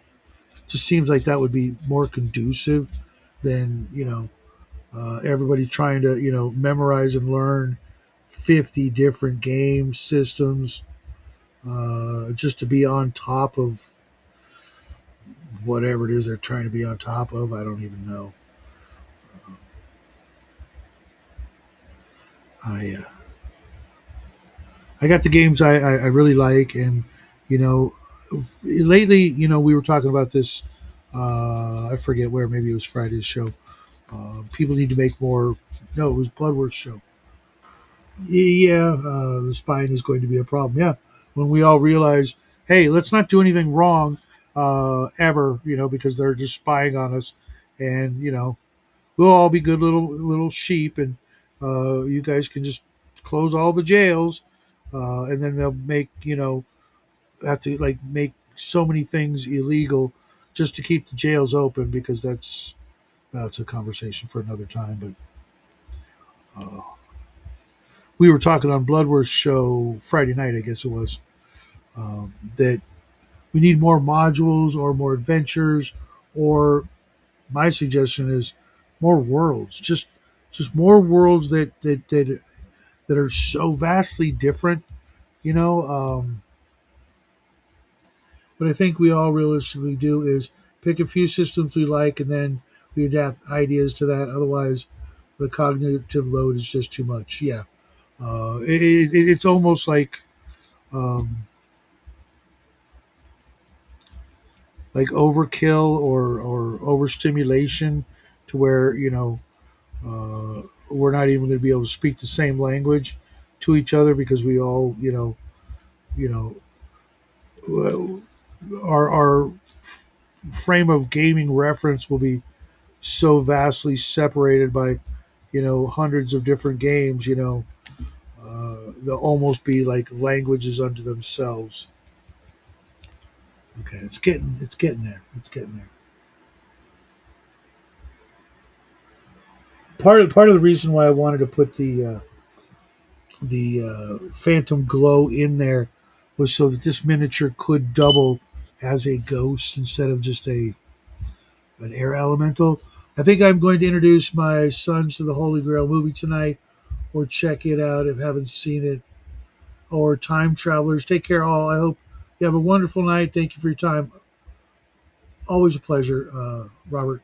Always a joy to meet a new fellow gamer and get to hang out with new people.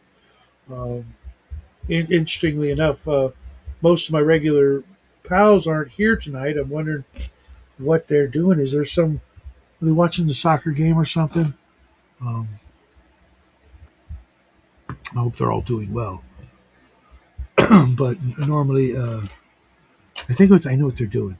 they're gonna wait until I say, "Hey, folks, it's about that time. I'm gonna go. I'm gonna go. You know, check out. I'll see you guys tomorrow." And then they'll come in. It was like, wait, and then they'll keep me for another hour and a half, right, or two.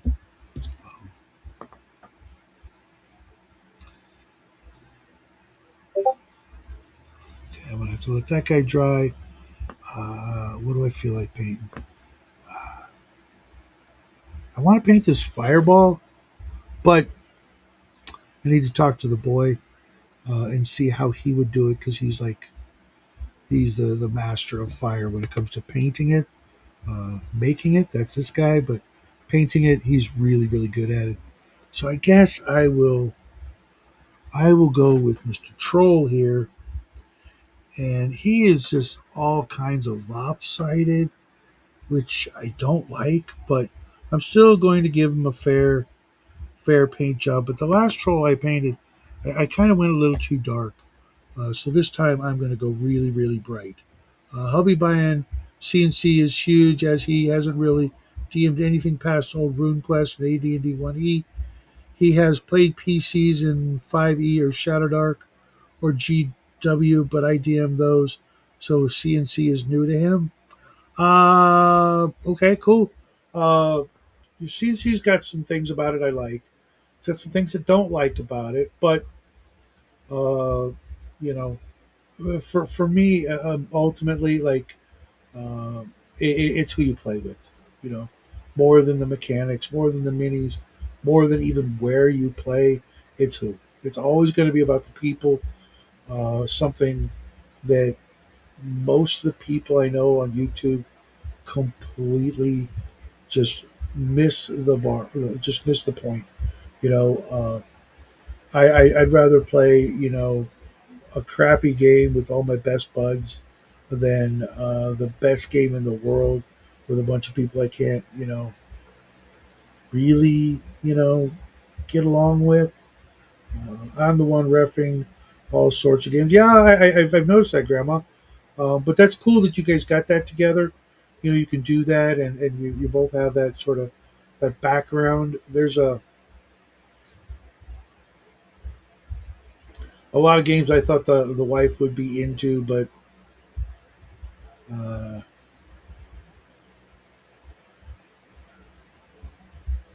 Truth, the who is major. That sentence is a little askew.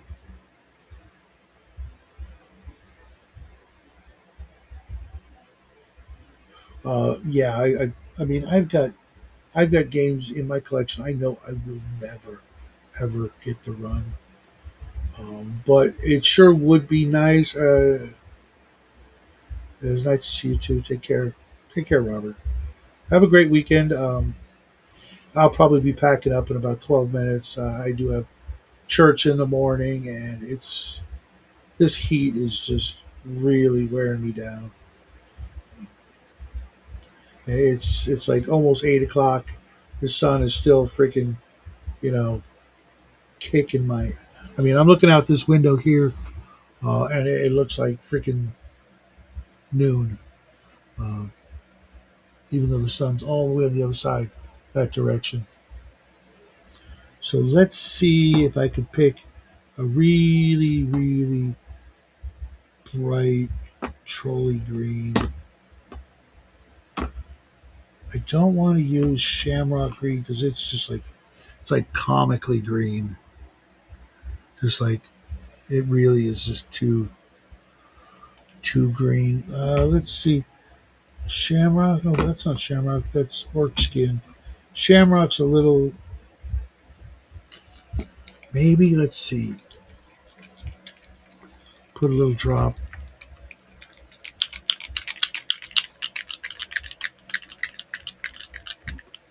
Exactly, Grandma. That's why the game on Saturdays with OG has been such a blessing. It's hot. I was in the garage going through.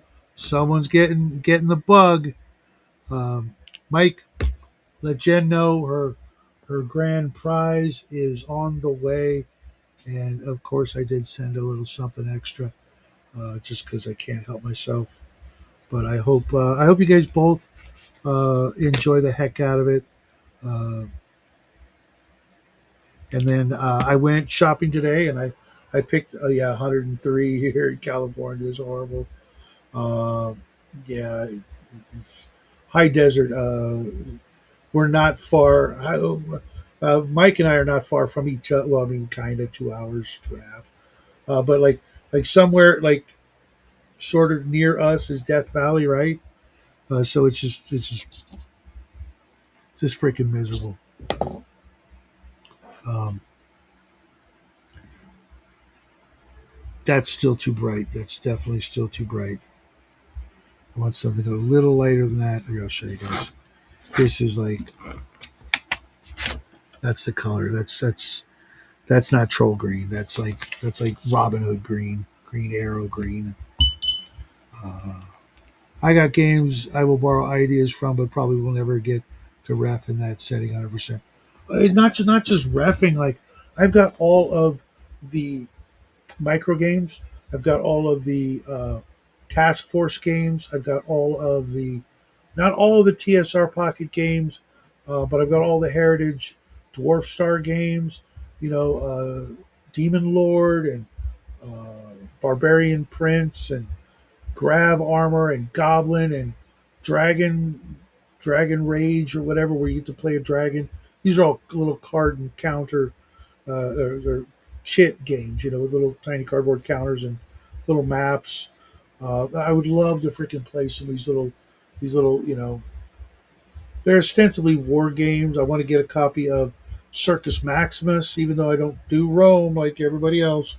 I do recognize that game was freaking amazing. Uh, Robert, well, I do have an upcoming AD&D First Edition a fantasy espionage game in the works, and I will be running a Blood and Dust Wild West game from the Red Room, and if I don't run that, then I will be running a what's it called? Either Orbital Decay or Final Frontier, which is also another Red Room game. That's too dark. Oh my gosh, I'm getting frustrated here. Which is a sci-fi, hard sci-fi kind of game. Never played a sci-fi game. Hey, Shadow, any idea if you know which class George grabbed for Bloodworth's game? Uh, George, I think. I honestly don't know. I know OGGM is a thief. I'm the arcane thief. Don't know. I really, really don't remember. If he's who I think he is, he was a fun guy. The other two people we played with were very cool. Uh, Paladin's probably not going to get along with me. Just saying, my character. Let me put it this way. Okay, the character I'm playing in Bloodworth's game is basically an elven. Uh, Imagine a person with the mutant power that steals magic and drains magic. Um, but he's also an elf. But he's also um, ridiculously drunk all the time, trying to repress something. Probably the fact that his power makes him a pariah everywhere he goes. Take care, Grandma. So he's going to be an interesting, maybe even kind of evil character. Trying not to be evil, but because everybody thinks I'm not everybody, but my powers are very vampiric like. Paladin. I mean, you know, I'll try my best not to step on your toes as a paladin and respect your paladinly stuff. But um, yeah, yeah, yeah. I'm definitely broken. I'm trying to play this guy as like just the most irresponsible, uh, drunken, you know, hedonist. That's the word I'm looking for. Um, yeah, not at all like me whatsoever. We just dress the same. Um, I made a really cool AI image of him. He almost looks like a uh, like he's in an old '80s like really hardcore heavy metal band with the spiked leather, which is awesome because the Arcane Thief I could actually wear a bronze plate if I wanted to and still do my spell stuff. Or I could wear leather, studded leather, laminar. I can wear helmets. I can freaking use swords and bows. This character is like, oh my god, it's almost like a vampiric druid. You know, I got the D8 for hit points. Uh, it's just it's like, dude, this is really broken. Like, I can steal, like if somebody's casting a spell, I can steal it, and I can either hang on to it for 8 hours, or I can write it down in my book as a one-time use scroll, or later on I could even make it permanent, and then I could cast it once a day. It's this character is super freaking OP at first level. Um, but of course, I rolled kind of crap stats. Most of my stats are like tens, except I got a 14 dex and a 16 intelligence, which is, yeah, I know nothing to complain about, but just about everybody else in the party's got like 16s and 17s and 15s, which I guess makes it more fun to be broken, I guess, kind of, makes it easy to be just, I'm playing it like he's like kind of like nobody knows this or whatever, but like he's trying to drink to forget, some bad thing happened. I'd rather be the fighter, but dude, paladins are like they're in my top favorites of all time, and I know so many people have such a hatred for them, and I'm like, you guys are missing. You guys, you know, are missing the. I mean, when I was getting into the hobby and stuff, King Arthur was still like one of the most world renowned, world best well known fantasy stories. King Arthur, Knights of the Round Table were still huge, and everybody I knew they wanted to be paladins and knights, and that was it. They didn't want to be anything else, and that's how we grew up. It was if it wasn't King Arthur, it was Charlemagne or um, Beowulf, and all the old badass knights in shining armor fighterly stories, even Elric, but that I guess maybe not that. He was more of a freaking, in my opinion, he was an elven fighter, magic user, cleric, assassin, all at the same time with high stats, except a 3 con. Great episode thing. Thank you. It's all good, man. I'm still trying to still trying to find the right color paint for this freaking troll.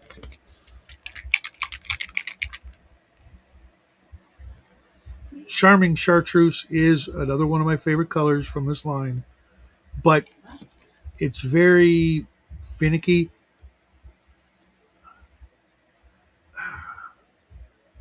That's this one right here. Put my finger here.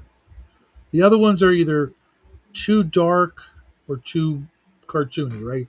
I want something like this, but maybe a cross between the two, like a almost like a lime green.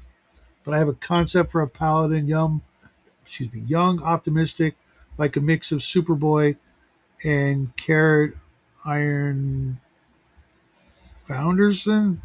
I have no idea what half those. Well, from Carrot on, I have no idea what you're talking about. I know I have not read those. I have heard of them, but I have not read them. Um, sounds a little. It sounds like it's probably going to be something very different than the way it sounds. If that makes any sense.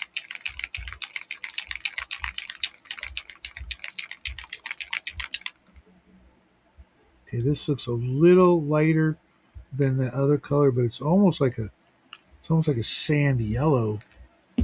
I suppose if I do this right, I could maybe then hit it with a green wash. Let's just try it out. Yeah, that's like a yellow.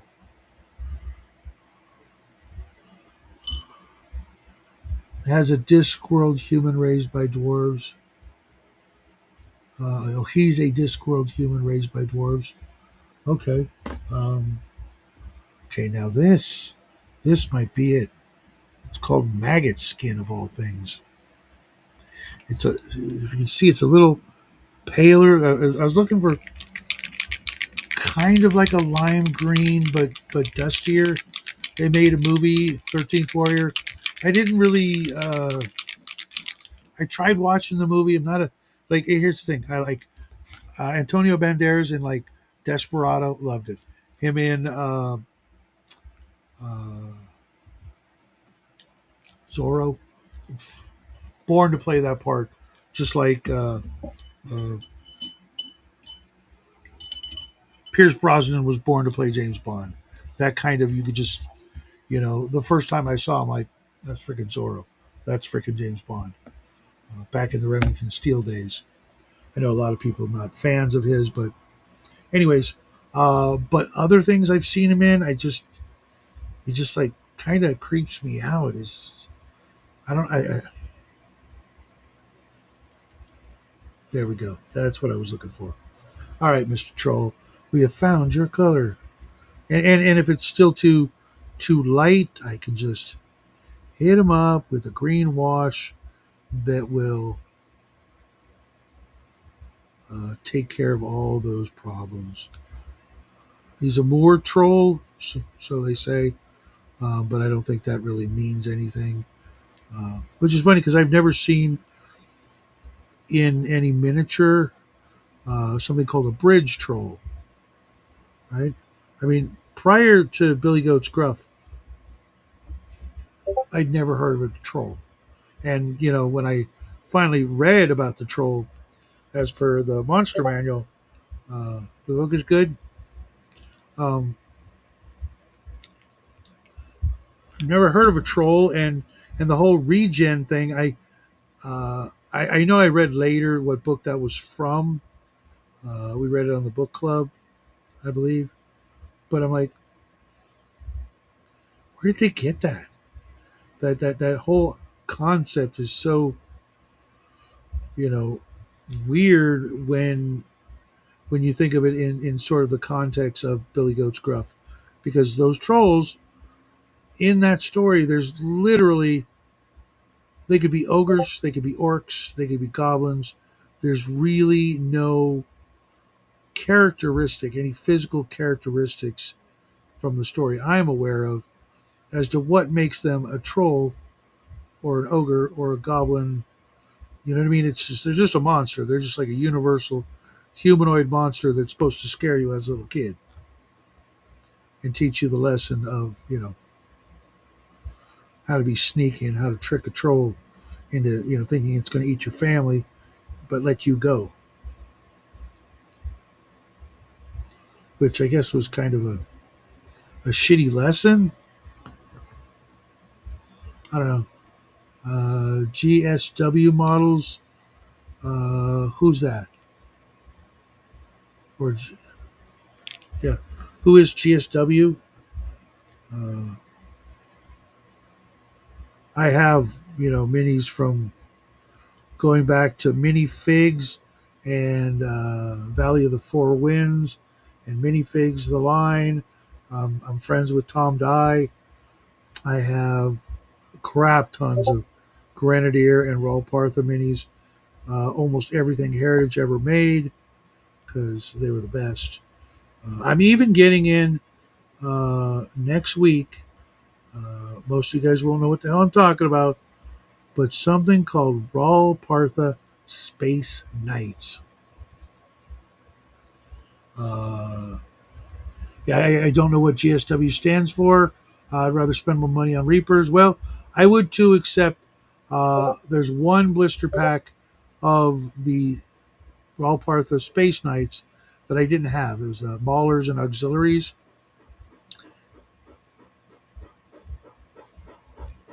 Okay, that sounds like someone hammering. I hope it's someone hammering and not shooting a machine gun.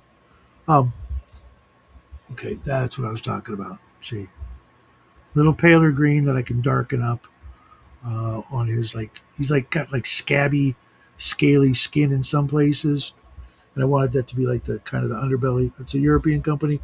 Um, I probably don't know who they are then. That color actually turned. I'm gonna have to remember maggot skin. I don't think I've ever used it before. Um, what the hell was I talking about? Oh, Space Knights. Oh, I missed. Oh. Uh, there was this 25 millimeter line from Ralpartha back in the day. They were like knights in sci-fi armor, right? With swords and axes, but like guns at their hips, and very very almost crawl looking like the bad guys. Okay, but they had this one blister pack, and they're called Lancers. And imagine a ninja motorcycle, but it's a hover bike, so no wheels, but the same sort of crotch rocket design. And then you put a dude in a space suit, space armor, right, real sleek space armor, and give him some sort of freaking like power lance, right? Freaking super cool. I will break them out because I'm actually I had one blister pack sealed, and I always keep a sealed blister pack that I never open with things like this. But I've got all the rest, and almost all of these are going to be extras, except the pack I was missing and an extra set of the Lancers. But they also had these things called Necrovore, which were the Necrons before the Necrons. They were evil skeleton robots, 25 millimeter scale, very run of the mill, but exactly, maybe they were based on the Coalition Skelelots, but I don't think so. I don't even think those existed yet. And then they had the Scion, which I used. I actually used that name for something else before them, but it was more of a psychic thing. But they're these like very insectoid looking giant alien creatures, and there's a bunch of those. There's like, I want to say there's like 12 to 14 packs in the set, and uh, so there's like an equal amount of everything, so you can. Oh, excuse me, guys. Oh, long day. There's like an equal number of units for you to make like little skirmishy battles using I don't know what rules, because no rule set ever came out that I'm aware of. But I'll be showing those. I bought almost everything they produced from Lord of the Rings. Very expensive. Um, Not familiar with them. I do remember the old Mithril line of miniatures. That was that was art. That was high art when it came to fantasy miniatures. I just never bought into them because I was a Heritage guy, and Heritage had the cartoon license for the Lord of the Rings pieces, and I know a guy who has all the molds. So if I ever wanted to get into that, and I've known him for decades now, I would just tell him, "Hey, here, just make me the whole thing, and here's some money, and I can start painting up Lord of the Rings in 25."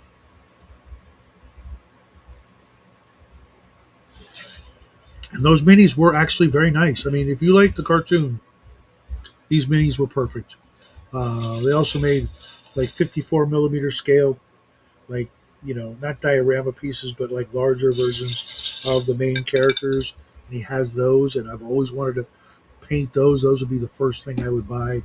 Is the Gandalf, the Aragorn, the Boromir, Gimli, Legolas, the whole Fellowship, except maybe a couple of the hobbits. I know there's a Bilbo and a Sam, but there might not be a Pippin and a Merry. There's a Gollum. There's a Lady Galadriel, a Gandalf. That's like about it for the set of those. And I had almost all of them in lead, but it was like I'm never going to paint them in lead. And I mostly sold those off. And uh, I will send you my tree beard model. You don't have to if you want to. Cool. We did make a couple of years ago. My son and I we went out. We gathered some sticks. And he had no idea what we were doing. Right. So okay, we're gonna get some sticks. We're gonna get a bucket of sand, and we're gonna make evil trees. He's like, what? I'm like, yeah, yeah. Check this out. And so we took the glue and we mixed it with some sand and we made a textured paint. Took some twist ties and twist tied the the twigs together and got some googly eyes. And sure enough, we made like I think three interesting uh, evil tree monsters, specifically inspired from HR Puff and stuff. Um, but it was a lot of fun, and we still have them. Uh, gosh, 5+ years later. Um, so hard to believe that the little guy is 18 now. He started when I believe he was 11 years old. We started the channel. It was his idea, Robert. Um, it was during COVID, and I was getting this big box of Dungeons and Lasers pieces, and he was home from school, and because of COVID and shit, and it was when there was no school at all. They just said just stay home, just don't die, which is a bunch of bullshit. I'll get into some other time, but and I told him, hey, I'm getting this big, really cool package of, of pieces. You're gonna love this. And I showed him. He's like, Daddy, we should make an unboxing video. And I'm like, what the hell is that? I didn't know. I didn't watch YouTube. I didn't know anything about it. He was like the YouTube expert. He already had videos on YouTube as an 11-year-old. Uh, well, he shows some interest. He's running his own game, but he's also running his own life. He's 18. I am not getting in the way of any of that. He's all free to do whatever he wants as long as it's legal and he doesn't get hurt or hurt anybody. I'll back his play, whatever that is. He actually just got two more job offers to make flags and crests and coats of arms for game companies as a graphic designer. Um, he did, as you know, the flags for the Arduino maps. Those are his. That's his work. He did that when he was 14, right before his 15th birthday during summer vacation. Um, so like 4 years ago or 3 years ago. Yeah, 3 years ago. And George Dave paid him handsomely for his work, and uh, he's now the youngest contributor to a role playing game professionally. So I'm super proud that he got to be a part of Arduino, just like his old man. Um, but they got to grow up. They got to go do their own thing, and he'll come back. He runs his own game with his friends, but they ran their last kind of Stranger Things session where they're all going away to college or the Air Force or what have you, um, and it was bittersweet. But they got the internet. No one's going anywhere without being able to stay in touch, and all that. So it's going to be way different than it was for us. They'll be able to stay in touch and play online if they want, or hey, I'm going to be in town. Let's get together. Blah blah blah. Because he's the one kid who's not leaving, um, which I was trying to explain. It was like it's going to kind of suck. You're going to be here, and all your friends are, going off to different schools, etc. But you make some new friends. Just don't forget the old ones. And when they come back or they call, just be there for them. And maybe 20, 50 years from now, you'll remember me saying this, and you'll still be hanging out with them. I wish I was still hanging out with some of my friends. A couple of them were taken from us far too early, but at 50, 60, kind of to be expected, right?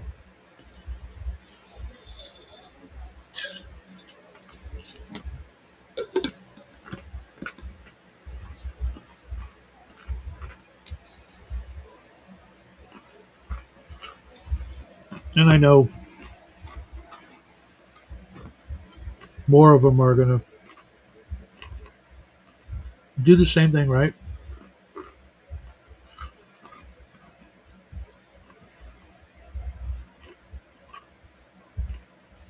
I just hope it's not too soon. I had a couple of really close friends pass away in the same year last year, so no more people are allowed to croak on me. You hear that? If you're getting sick, you're feeling shabby, take your damn vitamins, hit the treadmill, stay in shape. No dying. Nobody's allowed to die this year. And and if you see the Grim Reaper, you just send him my way. Say, hey, Shadow says, uh, I get at least 6 more months.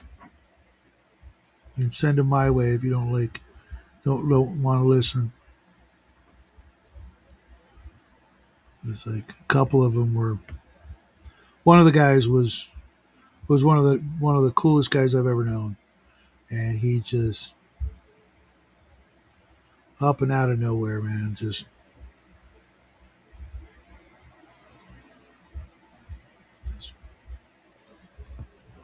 sucked. But not to bring this down, let's show this guy.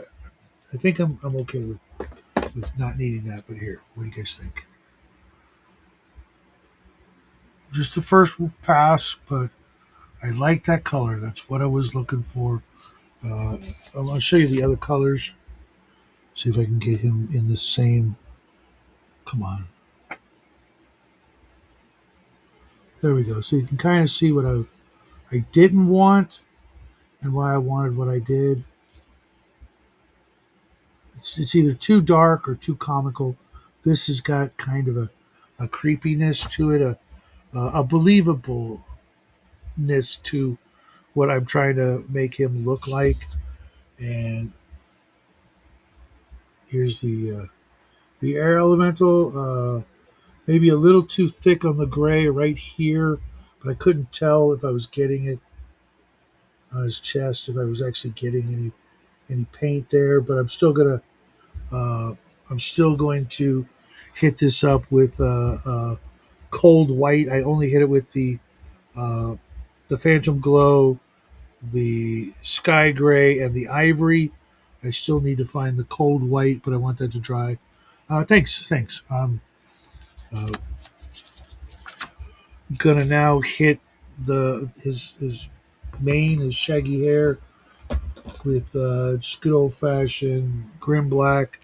It's also a speed paint.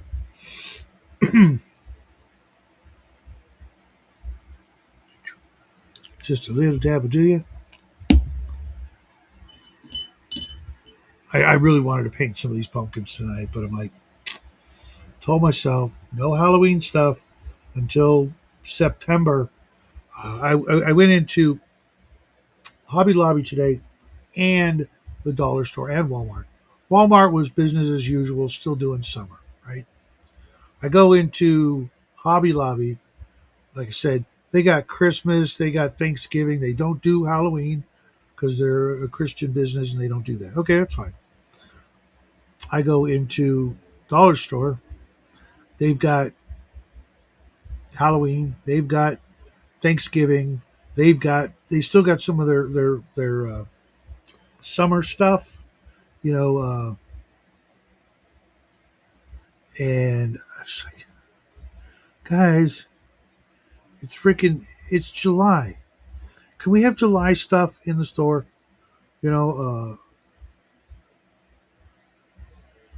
this is just kind of weird. I mean, can we, it's July. I should be able to find red, white, and blue everything, and plenty of barbecue stuff. Getting ready to buy a little hibachi. for the little table I got out in the backyard because I want to barbecue some stuff, but like I don't want to have to go the full, freaking. We've got a pretty big Weber, barbecue. I like charcoal. I like wood. I don't like propane and propane accessories. And thinking of just getting a little hibachi, just enough to just, you know, do some hot dogs or a couple of, just a couple of burgers, just something little so I can, kind of also like sit under the patio that we have in the backyard and, just kind of enjoy that sort of thing. I was inspired by her. Oh man, it's inspired by our friend Bubba, who's showing off a little hibachi that he got for his deck. I think it is. I'm like, you know what? That is a great idea, dude.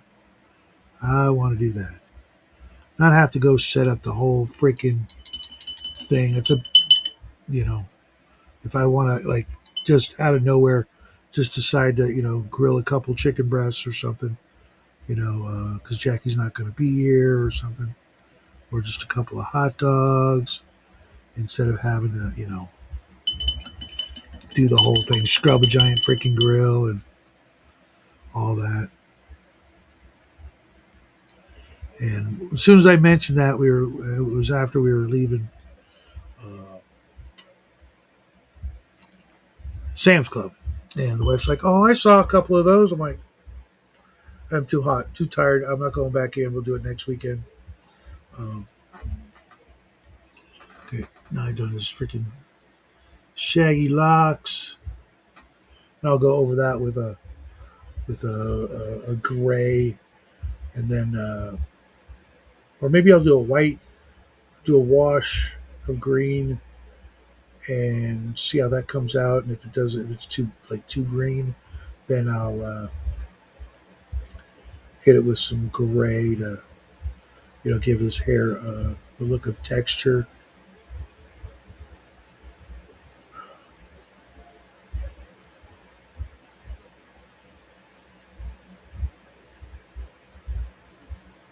I was a little sloppy with the black, and I gotta find a color for the loincloth. I think I'm gonna go with what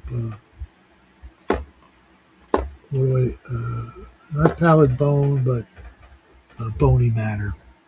Uh, it's got a very sort of nasty, dirty clothing look to it, or leather, rawhide, which is weird because they call it bony matter, and I'm like, I'm never using that on skeletons. It's just too dark. That reminds me, I need to go get those uh, Atlantic War Games or whoever the hell they were. Jackie got me for I don't know if it was for Christmas or Father's Day or my birthday. War Games Atlantic has a box of skeletons, and I was telling him, we need a box of just basic skeletons, basic bitch skeletons, spears, bows, swords, whatever we want. And he found them. I don't think he was, I don't think he was like 12 or 13. We found them on Amazon and surprised the hell out of me with them.